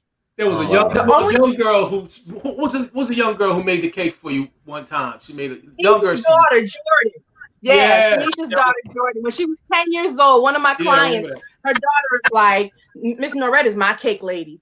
So for my birthday, her mom was like, Miss Norette wants a birthday cake. And Jordan was like, I'll make it. And they brought me the cake from Central Islip. The little girl made me a birthday cake. The best birthday cake. Wow. It was awesome for a million reasons. But the coolest birthday cake I've ever had, I have to admit, was the one I made for my 40th birthday. And it was a pink KitchenAid mixer. Oh, that's hot. That's hot. Did you own an Easy Bake Oven at one point in your life? I might have. I don't remember. That's where everybody used to get their start at. The Easy Bake Oven was just a heat lamp or something, right? You guys remember the Easy Bake Oven? Yeah, I remember. Throw down with the Easy Bake. Yeah, they throw down with that. Yo, listen, be honest with you. I wanted to be a baker. My father wouldn't let me go to school for that. When he was going to high school, I was going to go to Park West. My father old school Southern man, so he thought it was going to be gay or something like that. So he's like, nah, my son ain't going there. So I'm going to keep it a buck. That's real talk. My father's like, nah. He's old school. He's like, nah, you're not doing that. And now look at the money I could have been making. Yeah, that's right. That's right. No, but D, your cakes would be all revolutionary and stuff like that. Or they make one cake. One cake with a black fist, right? Or a Public Enemy cake. So let me ask you this question, and I'll be honest with you. And anybody that runs a business, we still have to do business with the natives. So how has it been from the business side? We know you have the skill set. Is the business side, I'm sure a lot of people look at your business like every day is just happy, you're making cakes and everything, but the business side, how has that been dealing with the client base? You know what? My clients, for the most part, they're awesome because they trust me. Oh. And so, they send me their vision, and I would say half the time, probably more than half the time, they're going, Norette, this is what I want. I know you're going to bring me something fabulous. Most of the time. I do have the occasional pain in the butt who wants to try to micromanage me, but I've learned how to manage down and get them off me so I can do what I do. I'm like, you called me. And you got referred to me 9 times out of 10. So it's because I know what I'm doing. I need you to let me do what I do. Right. But I love my clientele, and I'm thankful. I have a mixed clientele. You know, it's not just quote unquote the natives. I have clientele from all walks of life, backgrounds, careers, degrees, non-degrees, everything. Christopher McBride paid you a great compliment. He said your cakes are yummy and they're delicious. You're doing a great job. Thank you, Chris. I appreciate you. And Dana's in these comments too. She said, "Chocolate cake will slap your mom. Slap somebody. Yeah, it will." You know. This is my last question to you. How are you? And I think Nikki might have said this also. Do you, when you go to another place in a restaurant, you have someone else's cake? Do you ever say like, "Oh hell no, this ain't it"? Is a cake? Okay, like so that happens to me often. You know, when I go places, and because people know I'm a cake maker, they're always watching me to see if I eat the cake. So even if it's terrible, I gotta be like, "Oh, this is nice." Yeah. But then he's asking about the soprano actor who came through. Right. From the soprano. I tell you, I would never shade anybody. One thing that I'm really big on is helping others. And so I'm actually, you know, I'm thankful that I get to mentor other cake makers where they call me and ask me for advice, and I'm happy to share. You know, I don't give out recipes. Don't ask me that. But I'm happy to share about techniques and how I figured this out and where to get this particular thing. And, you know, so I do like that aspect of it, being able to mentor other cake, you know, interested cake makers, whether they're my age or younger. All right. Where can people find you at? You guys can find me. I'm real easy to find. You can find me on Facebook, on Instagram, at BellaLatinaCakes.com. You can text me directly at 516-429-9411. I have business hours, so, you know, feel free to scan my pages and find out what my business hours are, because that's when I respond. But wait a minute, we're burying the lead. What's the soprano actor story someone just asked about? Soprano actor that came to your door, is that? Oh yeah, I did a cake for one of the guys that was on The Sopranos. I can't remember the gentleman's name because it's been probably close to 10 years ago now. But yeah, he wanted a chocolate raspberry cake. Wow. And so yeah, I did a cake for very nice. And he came himself. Yeah, he did. Yeah. Really? Wow. Thank you so much for coming on the show today, sister. We love you. I know Derek loves you, and you can do his feet later on today. That's the only way I know this brother got nice feet, because you must be doing them on the low. You don't have to blow him up on the show, but we know you're doing that work for him. You know what I'm saying? So, thank you for genetics. Good genetics, brother. Good genetics. There you go. All right, sister. Thank you. Oh man, bye, sister. Bye. Oh man, that's funny. Derek, we ain't gonna live this down, Derek. Man, we're gonna get on you. Calvin got a promotion. Calvin, you got a promotion. Just for a second. They always give it to you and take it right back. Yeah. All right. But no, no. There's a rumor that Derek done had a foot transplant. That's what it is.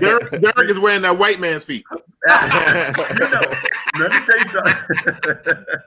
You know your wife is good at making cakes when she get a soprano, actor from Sopranos, and don't remember who he was to come to the door. Yeah, it was my man. Yeah. You know, that's when you know you're good with yours.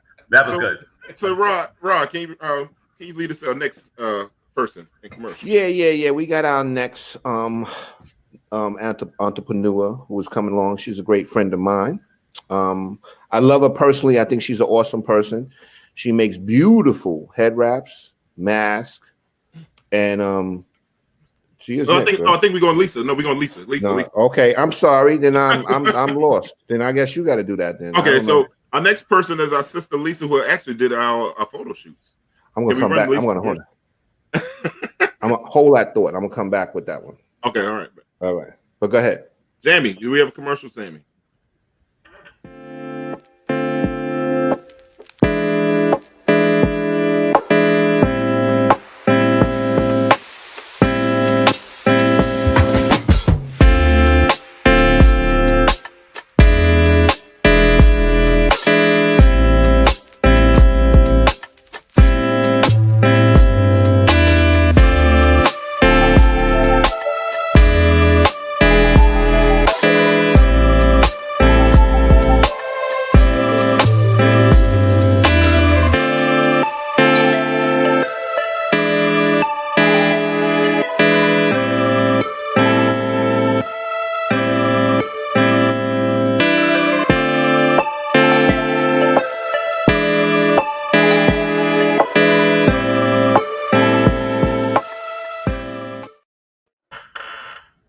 All right. Nice capturing the people, man. So, Sister Lisa, can we bring Lisa into the studio, Jamie? Hey, Lisa. Lisa, what up? Yo, what up? What up? You blowing up? What's going on, guys? How you doing? How you doing? Hanging in there. Can't complain. Can't complain. Still doing COVID, capturing the moments. I see you capturing moments. That camera you got there. Yeah, I tried. I started my business February of this year. I had been taking pictures forever, but I started my photography business about a month before COVID. And it was an interesting journey, put it that way. I did about 40 families with the quarantine porch photos back in April, where I would, go to houses and use my telephoto lens and take pictures of people on their porches. And some people didn't have porches, but it was fine. That's where I started. Actually, right before COVID, I did my first maternity shoot. It was like February 8th. We were lucky here. It was about 40 degrees that day. And I did two maternity shoots.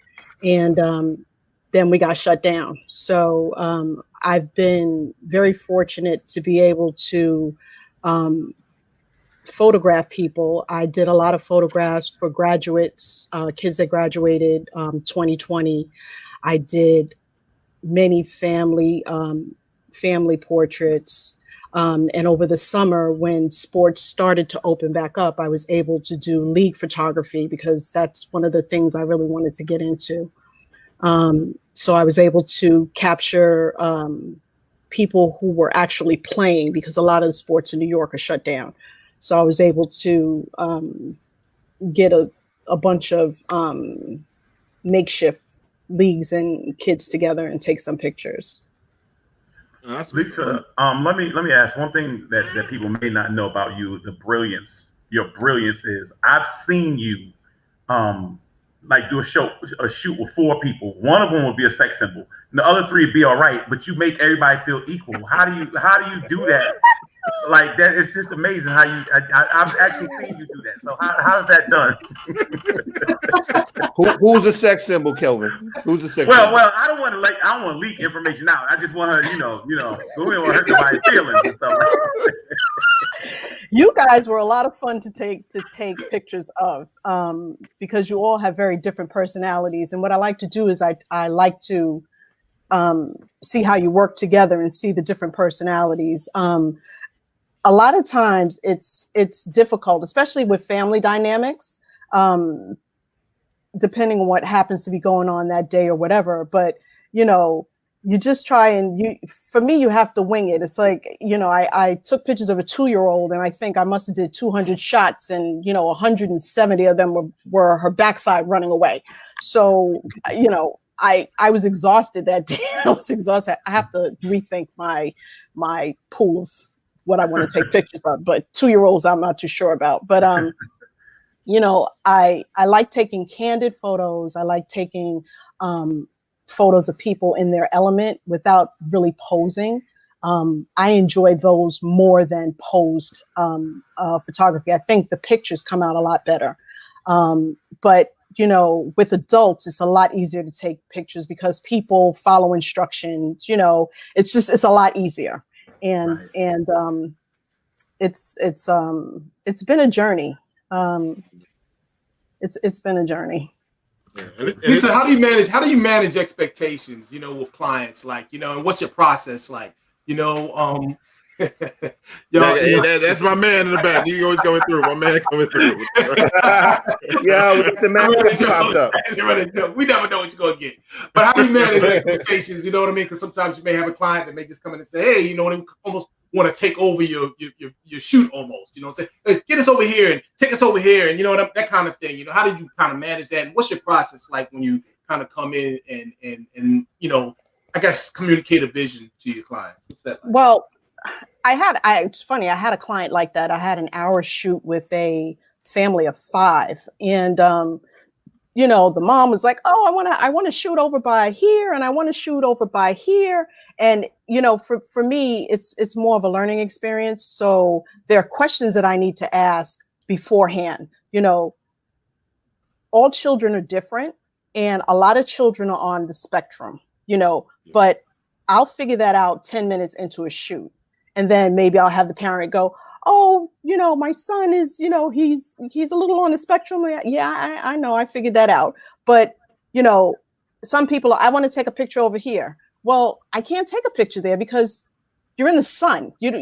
Sun is not your friend when you're taking pictures, so people are like, oh, I want to know, let's go over here, and I will kindly lead people to where they need to go. Oh, I want to take a picture under that willow tree. Well, that willow tree is like 300 yards away. Do you want me to get you, or do you want me to get the tree? Because I'm not going to be able to do both. So, I try to give people what they want. And it's funny because sometimes they'll get their photo gallery and they'll be like, oh, what happened to the photos with us? Blah, blah. They just didn't come out right. It's, a lot of times it's funny. It's a crapshoot, elements and kids and whether it's really sunny or it's really cloudy or, taking pictures of you guys with your backs to the sun, y'all are bald and it was shining off your heads. And, yeah. And our heads are huge too. And I, just have to, you got to sort of just play with the areas. I don't have my own personal studio. That's one of my things I'm working towards next year is being able to rent studio space where I can control the elements a lot better. But where I'm at, there's not a lot of area. People don't have space for studios.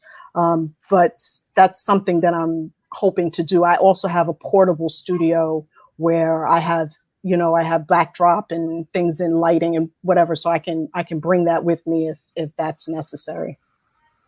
Can I ask you a question? Can you do a photo shoot for Derek's feet so he can be a foot model? We got we let it out. I got pretty feet. Is his feet so pretty? You're a nut. At least let me look. There's some just like Norette said. There's some stuff I'm just not gonna do. I'm not gonna do. With all of the technology, with I guess the iPhone and all these people who I guess people feel that they're photographers, I'm sure we still need the photographer. And explain to the people the difference between amateur photography and actually being under the direction of a professional photographer. These phones that they've come out with they're fabulous. To be honest with you, you buy $1,000 phone. Some cameras aren't even that expensive. Right. You can. So there are people that will use their phone and want to take all kinds of photos, but you don't have the interaction of the photographer with the client, right? So there are things that I may see in my client that they're not going to see behind their iPhone. I did a shoot on 2 Saturdays ago. People wanted to do Christmas cards and they wanted to do it outside their house. And the mom said to me, my husband's tried it with the iPhone and the iPad and they came out, the iPhone and the tripod, and they came out horrible, but don't tell him I said that. That's what happens. You can try. And sometimes people do really well, but if you spend a half an hour with me, I'm going to give you 25 photos that you're not going to be able to choose your favorite 5 from. Right. Because that's just, people aren't necessarily aware of their surroundings and things that are around them and things that also make the picture, so it's like when I go to a shoot, I like to get there early. I like to peruse the area, see what types of trees are around. Now it's dead, but in the spring and in the summer, see what type of trees are around. I don't want to get cars in the background. It's everybody doesn't do the detail that needs to be done when doing a photo shoot with your phone. Yeah. Right. It may be easier to get around with your phone, but you know, you are limited to what you're going to be able to do on your phone. So Lisa, how can people find you? My website is www.lifeinmotionphoto.com. They can call me at 646-528-7779. I'm looking for graduates. My new thing is doing graduate portraits. So if you have a graduate that's graduating in 2021 and they're an athlete or they're a musician or they're a dancer, I will do portraits of them in their elements, dressed up in their basketball uniform, in their tennis uniform, or whatever their, forte is, with their guitar, their violin, and make it packages reasonable for parents to purchase. You do headshots and stuff too for people that are trying to get into modeling and everything as well? I do. I will do headshots, and I will do, we call those fashion shoots. And those take a little more time, but it's definitely something that I do. And standard headshots for your LinkedIn and your resume, those are quick and easy and easy to do. And shout out to anybody with some possible studio space for next year. You know what I mean? Thank you. Thank you. Lisa, we want to thank you for coming on. Thank you for blessing us. Thank you for photoshopping my beauty. You know what I'm saying? So thank you for everything, sister. You're welcome. Thank you. Happy holidays to you guys. You too. Continue success. All right. Take care. Enjoy the holidays. Bye-bye. Right. So girl Lisa. Oh, Derek got a promotion. so we're gonna run to our next. This person been giving us a lot of shine on it and sucking it to our pocket with her commercials. So Jamie, can you play our next commercial?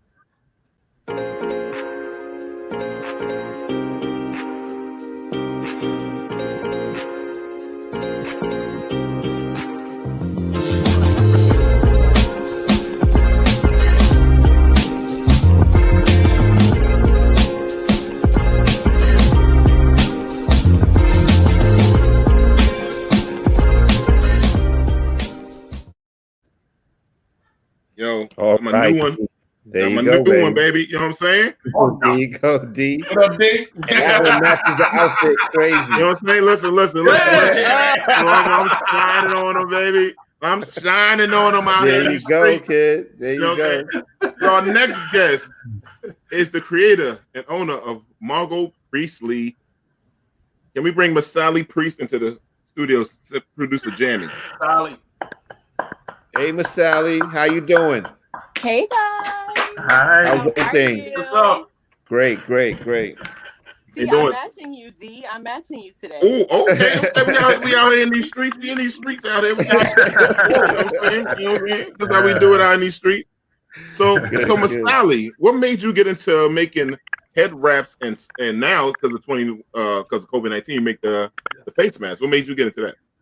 Yes, so I actually started Margot Priestley in 2018. We started with just turbans, and that was it.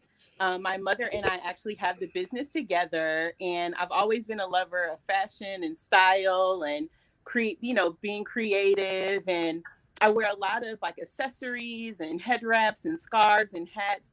And I thought, wait a minute, I could make these. So we started making them. We started out just with a turban and it grew from there. So, and here we are 2 years later. Miss Sally, did your mom teach you how to sew? That's what you learned? Yes. All right, how long have you wanted to sew? I'm sorry, what was that, Rod? No, how long has your mom's been sewing and how long have you been sewing too? Okay, so mom's been sewing since like 1970 or something. I have no idea. Forever. Forever. Okay.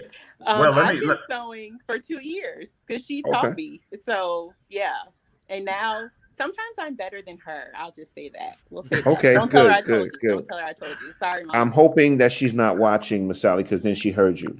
She probably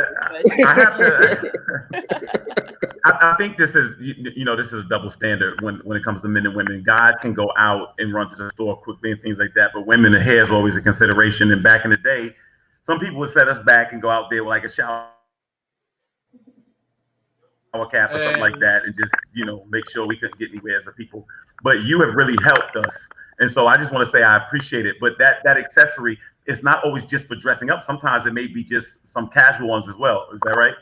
Absolutely. So, you know, the collection we actually have out right now is called our cozy collection, because we're at home a lot. You know, we're on our Zooms, we're running to the grocery store, you know, we're running wherever we need to go. And sometimes we don't feel like getting all doctored up. So yeah, you can just throw on a turban. You can throw on what I have on right now, which is called one of our stretchies, which is kind of like a headband, and you can just go. So they're very versatile. Wear them all year round, all times throughout the day. We have customers who sleep in them. So it truly is a all day and all night affair with Margot Priestley. Beautiful. Nice looking stuff. Nice. Yours looks great on you. And I think it's because it looks great. You look great. I'm seeing one on my screen that looks great itself, but the model, you're gonna have to reassess that. Yeah, I think you should try one on, Calvin. I noticed you got and I noticed you had a nice mask there too. You know what I mean? You got looks like you're doing some accessorizing with the mask as well. You know, that was good. There you go. And we started talk about a little bit of background about the mask. So one of the things we started, you know, in April, we started making masks to kind of support with COVID. And initially, every dollar that went to a mask, every dollar from a mask sold went to kind of a fund to provide fresh fruits and vegetables for a family that was in need. So it really is kind of like a labor of love for us. And of course, you know, our wonderful customers, they always want things that match and coordinate and go together. So it was a natural progression to make a mask that actually, you know, matches our head wraps or our turbans. In addition to that, too, for those who don't wear, let's say they don't like things on their head, we also now have earrings. These are nice things. Nice. So we have earrings, we have headbands, we have pins and brooches. So we have a full assortment that can really, you know, add a little something, a little pizzazz to your outfit. Well, let me ask you this. A lot of people, the hard thing about this is the fun part. What about the business part? Is the business part a challenge, just trying to deal with, I don't want to say it, but the natives, and also just trying to just deal with the general public is always a challenge. So how's that been for you? You know, I have to say our customers are, I like to call them kind of like our family members and our Margot Priestley, you know, people. They've actually been really amazing and supportive. And, you know, every now and then we get a little something that may be a little off. But for the most part, I mean, I really have to say our customers are everything. Everything we do is for them, and they give us so much love and support. You know, the business aspect is, you know, being an entrepreneur, business owner is definitely, every day is different. So, you know, and most people know this out there. One day you may get, you know, you may sell $50. The next day you may sell $1,000. The next day you may not sell anything. So, you know, just riding those waves. But for the most part, you know, our support team has been truly wonderful. And we truly think that, like, you know, Margot Priestley is well received out there. So I'm just incredibly blessed and grateful. Okay, this last one for me. Really quickly. Well, last one. Give me one celebrity you'd like to see wearing it. Just one. If you could pick just one. Okay, so Kelvin, I watched the show, so I may have to steal her from you. I don't know. She may like me more than she may like you. Beyonce. I'd love to see it, and I believe it's gonna happen. You and I have to coordinate. We got to work that out because I want to be the one to give it to her. But we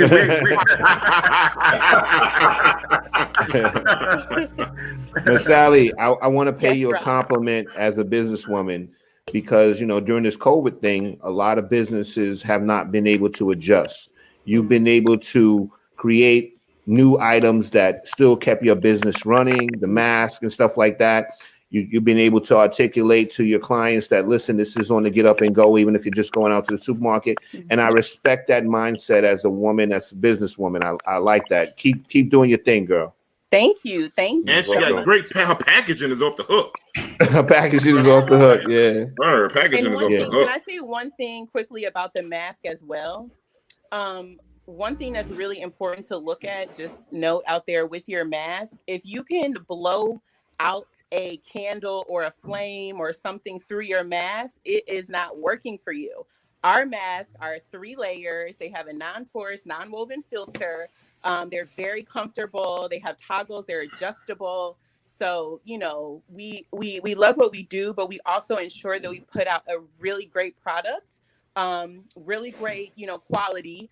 Because they're things I wear and that I love. And this is, you know, a labor of love. And one thing to point out as well is, you know, you mentioned, you know, that we sew. All of our headpieces, they're all made by hand. All these pearls, the pearls that you see that Dee has on, I literally put them on one by one. So you know that you're just getting a quality product made with love from Margot Priestley. Awesome. That's right. Thank you, Miss Ali. How can people find you, Miss Ali?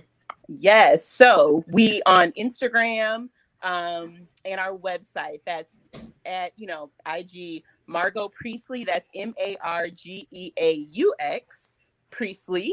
And one thing that we've done, because we just love your show so much, we're giving everyone that comes from this show and places an order 10% off on your first order by using the code Chop It Up.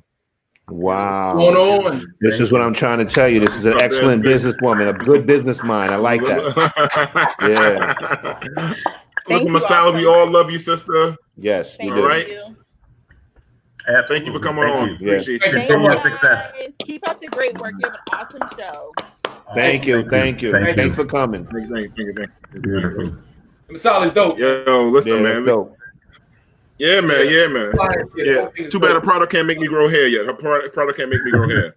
But listen, right, so now we have selling people. Idea. Quick idea.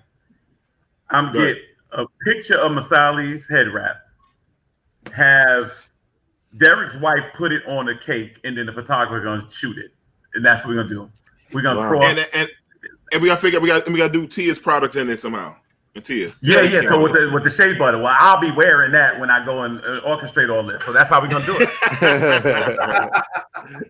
It's really good to see. It's good to see the sisters doing their thing in the business world. You know, starting up the business. Amazing. I like to see things like that. The number one entrepreneur in the country is Black women. So that's right. That's enough to be said right there. But this time we're gonna change up a little bit because, you know, our brother Derek has a son in the military, and Kelvin and I both work with a lot of young people over the years. And Rodney, you probably have interactions with a lot of young people. And I know over the years when we were growing up younger that, you know, saying no place for a black man, white man's army is no place for a black man. I had changed my thoughts over the years because of the young people I dealt with and trying to get their careers together and stuff like that. So our next guest is a former Air Force sergeant and Air Force recruiter. Sammy Jammy, can we bring in our brother Tim? Now we hope Tim. What's going on, brother? Oh, Tim. Right. Oh, no technical issues, Tim. All right, we went in here.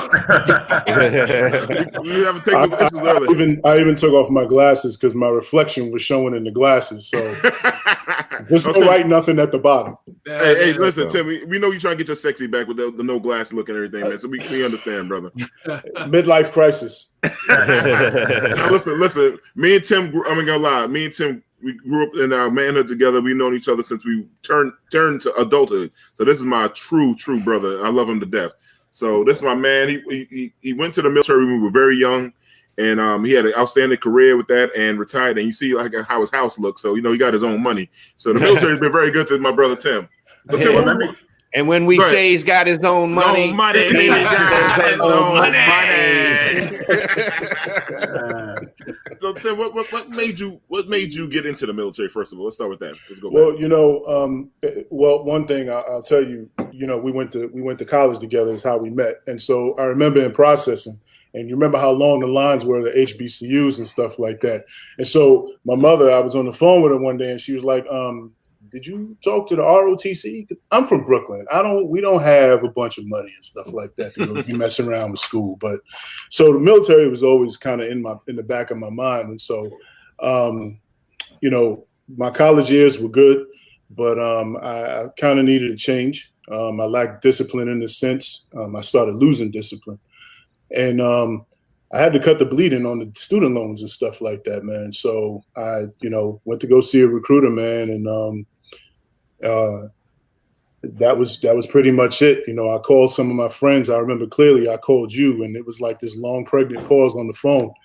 But I was like, I got to do something. So to basically reset, do the reset thing. So it worked out. And listen, I was one of his causes of distractions because we drink a lot of Mad Dog 20, 40 ounces of liquor, and Tim didn't smoke weed then, so it was a Walmart. Thank goodness, I wouldn't have joined. It's a long time ago. Long time ago. Let me ask you this question, Tim. First of all, it's an honor to speak to you. I'm the son of a former Air Force Vietnam veteran, and my nephew recently went into Lackland Air Force Base about a year and a half ago. So he's stationed in New Mexico now. And one of the questions that we were considering early on was, should a person go in, I believe it's the term enlisted, whether you get your degree or not, or you go in as an officer? Could you explain that a little bit, some of the pros and cons each way? Well, so basically what happens is the enlisted folks, just real quick, the enlisted folks don't have degrees, officers do. But, the one thing, and here goes my cheerleader thing, I guess my recruiter hat coming back on. The Air Force is the only branch of service with its own accredited community college. So when you join, your job is actually works as kind of like your degree plan. So we send you to school for different things. So you can build a degree from there. The good thing also about any branch of service is that we do a good job of hiring from within, or advancing from within. So because you come in enlisted doesn't mean that you can't go the officer route. A lot of times that's when you get a lot of good letters of recommendation and that kind of stuff like that. So a lot of people, college is a network, obviously, but the military is as well. I mean, obviously, you have a commander or whomever your supervisor is, they can write letters of recommendation for you and those kinds of things. So there's a lot of different ways you can go. I held several jobs in the military, but the officer thing, I definitely missed the boat on that. I should have gone that route, but my first supervisor encouraged me because he knew I had a lot of college credits and stuff like that, because you can go to school part-time while you're in the military, which is what I did. But there's nothing to stop you from trying, for sure. Gotcha. Thank you. Let me ask you a question. My son is graduating boot camp for the Navy. Okay. Just graduated this week, and what really pushed me, or I should say pushed him in that direction, he just, the economy and a few other things going on right now, Sure. So I really, it was really good for him just to kind of move into that direction and just kind of start his manhood and start his adult years and everything. And I'm a big advocate right now of young brothers and sisters. We talked about this before. The military is no place for a black man, but I actually think that right now is probably one of the best ways for you to secure your future right now. Just speak on a little bit what it's done for you in terms of, securing your future when you were from time that you were a young man into where you are right now. It's funny because during my retirement ceremony, man, I got misty-eyed just a little bit because, coming from Brooklyn and stuff like that, we all know, Brooklyn and how hard it is coming up and stuff like that. And for me, I almost, lost my life just walking to the store one day during Halloween. Y'all know how Halloween is in New York City, man. So I thought about all of that and how far I came. So I didn't have my first car till I was 27 in the military, because being in New York, you don't necessarily really need a car too much. And I was a chauffeur in college. Yes, he was my chauffeur in college in South Carolina. I had no vehicle, so so there was that. But I wound up doing pretty well for myself. For me, one of the things also was to make my parents proud of me. And I did that. And during my time, so basically I worked a plan where, I came out of it, like I said, the community college thing. So I finished with two associate's degrees, a bachelor's degree, and a master's degree by the time I was done. Nice. Like I said, my job in the Air Force was financial analysis and that kind of thing. And then I learned a lot of different things along the way in terms of, decision support classes, different, different writing styles, reporting, supervising, that kind of thing like that as well. So you build a lot of different skill sets and stuff like that, project management. I learned a lot of those things while I was in the military. So I tell people all the time, and I put in a lot of brothers and sisters, man, while I was recruiting. And, I tell them all the time to make sure that you have a plan, because it's easy. It's a good hustle for somebody. I'd say it's a good hustle for somebody that's 18 coming in, because where else? There's not too many places where you're going to get 2.5 days of vacation a month. You're looking at about $1,300, $1,400, $1,500 in his monthly salary. So he doesn't have to ask you for nothing anymore. So if he calls you, asks you for something, it's over. And full medical, and $400,000 insurance, and a 401, and something similar to a 401k as well. So somebody coming in at 18 years old or whatever, 17, has a great, that's a pretty good start. Now, that being said, the military does ask a lot of you. There's no overtime. When you think you're getting off at 4:30, something's going on. You just probably not going home till 6, 7:30. There's deployments and those kinds of things like that, especially when you have families and those kinds of things. So, the benefits and stuff like that are very good, but at the same time, you have to, there's the other side, the work side or whatever, the actual military operational side. And then in the middle, like I said, is where you find your sweet spot in terms of still working your plan. Yeah, and so for me, like with working with a lot of young people, a lot of with so-called at-risk young people, I always try to tell them, like, y'all at risk right here, banging out for these streets that don't belong to y'all, right? Getting no money with your crew. If you go, and to me, I'd rather for them now, I used to have a different mindset before. I'd rather them see going into the military where they get structure. A lot of young people are missing structure. And that's why I think the military, instead of joining a gang that has a legit structure, but it really doesn't have a structure to it, I'd rather see them go into the military and follow like the path like you did before. Even though I know, like you said, the deployments. I know, Tim, you served in Afghanistan. I remember they put you in witness protection. Damn, they put you in Wyoming, somewhere like that. It was horrible. But you saw the world. You've been to Turkey. You said one of the places you always would want to move to if you could is back to Turkey. Like, I tell these young people, please, that's the main thing you said, having a plan. And they don't have a plan. You don't have a plan, you plan to fail. So Well, the one thing is, I had a supervisor, when I first came in, and I did this to the people that I supervised as well, was basically talk to them about, things happening 2, 3, 4 years down the road. Because the one thing I did learn is that those first 4 years run fast. I was at 3 stations in 4 years, and I was like, oh shit, what, am I going to re-enlist or what am I doing? And one of the things they also try to get you to do is, even when you're contemplating getting out, they tell you, well, what's your plan? What are you going to do? They do try to talk to you about what your plans are if you decide that you had enough. Do you have your degree? Do you have any money? That kind of stuff. Because I worked in the finance office, and so we would get people who were out not even a month. They didn't save a dime, and they're wondering when that last paycheck that we owe them is coming. That's one paycheck. So, as far as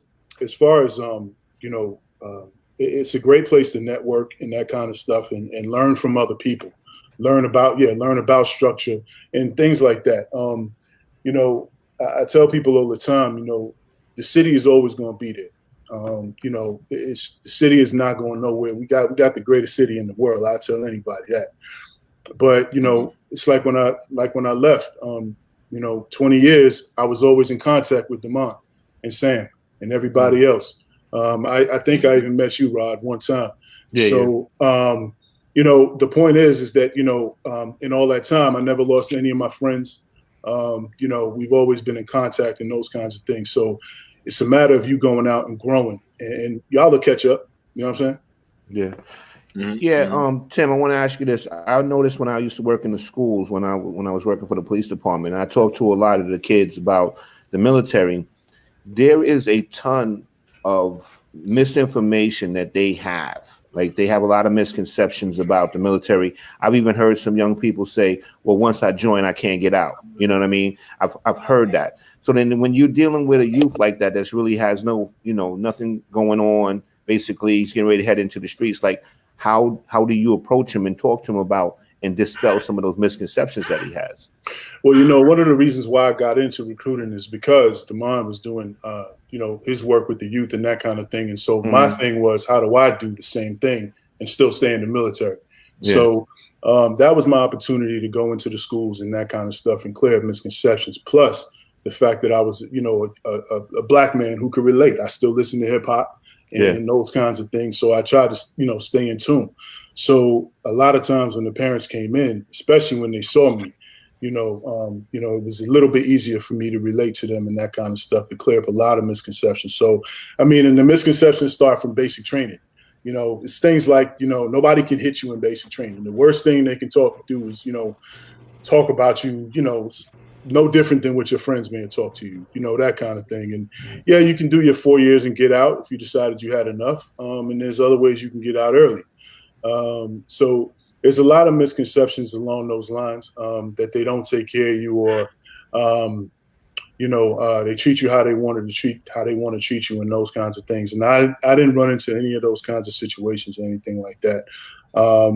And if I did, there's this, just like there's EO and that kind of thing in the civilian world, it's kind of the same thing in the military as well. So, there's different measures you can take to mitigate some of that kind of thing.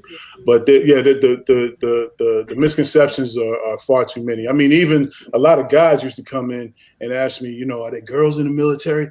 And I used to have a picture thing on my wall, and with all these females that I put in, because my first year of recruiting, I put in more females than I did males.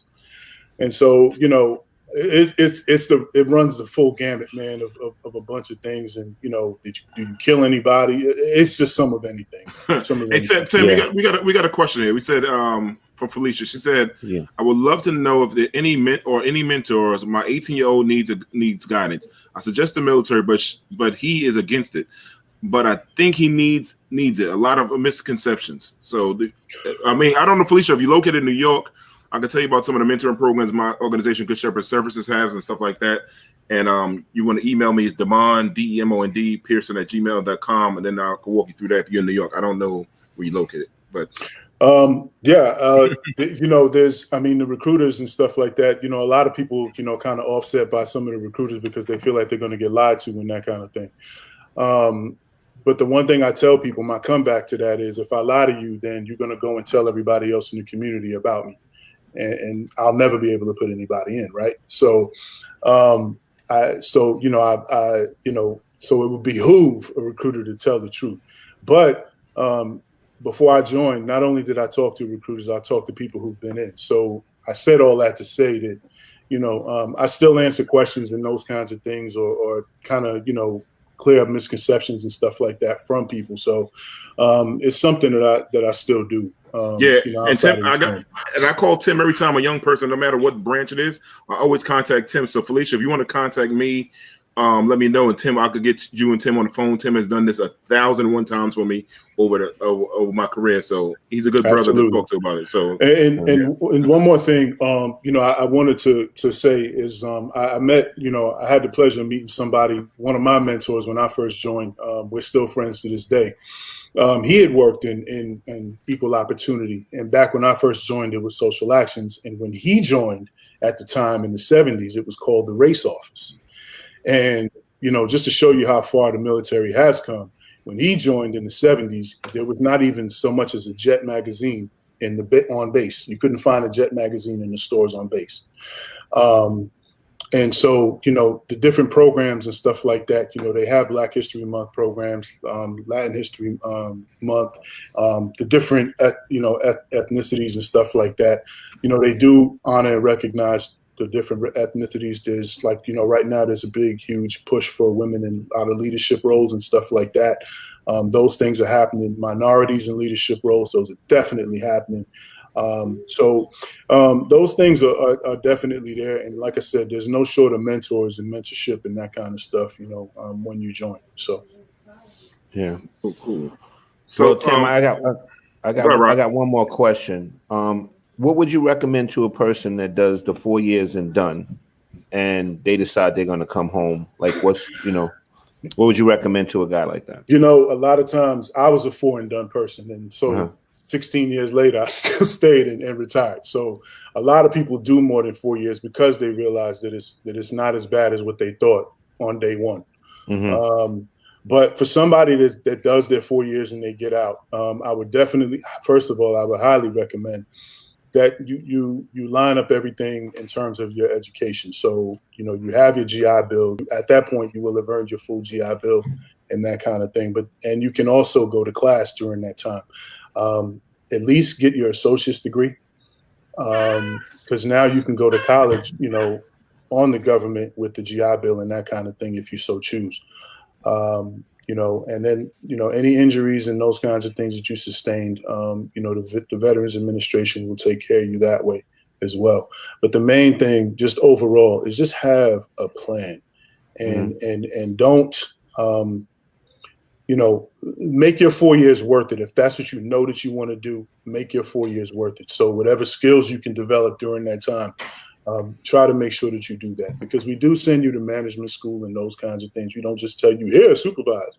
No, we make you, we do a lot of things in terms of, helping build skill sets and those kinds of things. So take advantage of those opportunities. And again, the education thing is huge.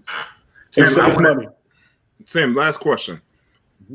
Oh, go ahead. Go ahead, Kelvin. Go ahead. No, very quickly. I understand that there's some young people that were not able to get into the military having tattoos in certain places. Or one of my friends was a recruiter in the Army. He said we hated recruiting in New York. He said everybody had a felony or something like that. So is there something you can say to young people about just trying to keep their record clean, not getting tattoos on your face or whatever the case is when you want to try to go and then leave this option open?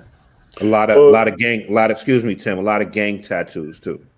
Yeah, once you get those kinds of things, and there's some, if they're hidden within the sleeves, your short sleeves, and not on your neck or anything like that, then then you have that you can try to get in. But I tell people all the time, it's pretty simple for me. My tattoo is my scar, and I got that from, like I said, I was just walking down the street minding my business. Outside of that, look, our skin, man, is so beautiful. Black people, especially. And so, I don't see a reason for it and that kind of stuff. So to scar it up above the neck or anything like that, man, to me, I wouldn't encourage it. And then you limit yourself. So if you want to do, something else, even if it's not the military, you're not necessarily going to walk into corporate America looking like that. Correct. So, it's with any job that it's going to be an issue. Yeah, it's with any job. Yeah, exactly my point. So it's going to be with any job that it's going to be an issue. So why limit yourself? Yeah. So my last question, Tim, was the 20 years in the military worth it for you? Or what do you recommend? Or what do you recommend if it's not 20? If you could do it all over again. If you could do it all over again. If I could do it all over again, it's funny. One day I was brushing my teeth in the mirror, and at that point I was 37 years old, and I said if I had joined when I was 17, I'd be retired that day. Probably joined earlier, but then I would have missed out on a lot of opportunities. I wouldn't have gone to a HBCU. I wouldn't. You would have never met me, man. You know what I'm saying? I was saying that. So and then it helped me. It helped actually make me relatable. Later on, like I said, with recruiting and everything like that, because I had been there and done a lot of things. So I would definitely do it again. I would start off at 23 like I did. And there's very few things that I would change. When I joined, it was either go with D and Sam to go on a video shoot or join the military at that point. That was my out. And so I'm glad that's the one trip I'm glad I didn't make with my brothers. And it paid off for me in the long run. So yes, I would do it again. I would do everything again. Even the deployment, because I learned a lot on my deployment as well. So I would. But if you'd have went to Daytona Black College Weekend that time, you'd have never been in the military with me. Probably not. No. we got some stories to tell, but we ain't gonna do it. No, that's a whole other story. Long time ago stories. Long time ago. And I'm gonna tell that story when our producer Jamie was wearing those Daisy Dukes. I'm gonna tell that story, but that's another story. Brother Tim, thank you so much for coming on, man. Educating the people, man. Educating young people, man. Truly appreciate it. And anybody want to get in touch with Tim, You can, Tim, how can they get in touch with you if they want to come through me? Tell them how can they reach out to you, because people have 1,000 questions for the young people. I have an Instagram that I don't use very much. I think it's at the Kingsman 72. D, you can verify that. Man, I can't remember. But yeah, I'll just take the easy route. Yeah, if you have any questions, just shoot them to Demond or any of the brothers, and I'll be more than happy to answer them. Derek, to your son, salute. Thank you, brother. Thank you. Kelvin, I think you appreciate it. And to your dad as well. They paved the way, and I stand on the shoulders of giants. So it was just my turn. That's all. That's what's up, man. Appreciate you, brother. Tim, I love you, brother. I can't wait to hang out and see you, man. We travel. Sure, man. This is a great show, man. Y'all keep it up for real. Thank you, brother. Appreciate it, man. Thank you. Yeah. Peace. Oh, I got a promotion. My man. I got a promotion.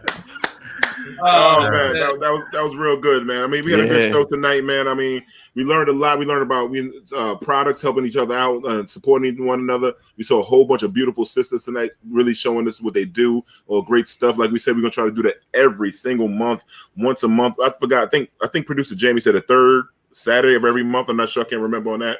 Yeah, he said once a month. And there's an email. There's an email that they can send to contact us if they want to come on the show and show their products. Yeah, producer Jamie, he don't pay me enough to remember the dates on certain things. So let me say this to you guys. Let me say this. I really mean this sincerely. First of all, to work with you guys. I know we're getting down to the holidays in the end of the year. I want to say this. When I was auditioning for the show, there was a big thing. They told my Rodney and Derek and Demond, they're not gonna want to work with a dude that's a sex symbol, and y'all still proved them wrong. And y'all decided to accept me anyway, so I appreciate that, brothers. I just want to say that. Thank you. Oh man, we just lost Rodney. I don't know where you can't even listen to it no more. He already knew where this was going.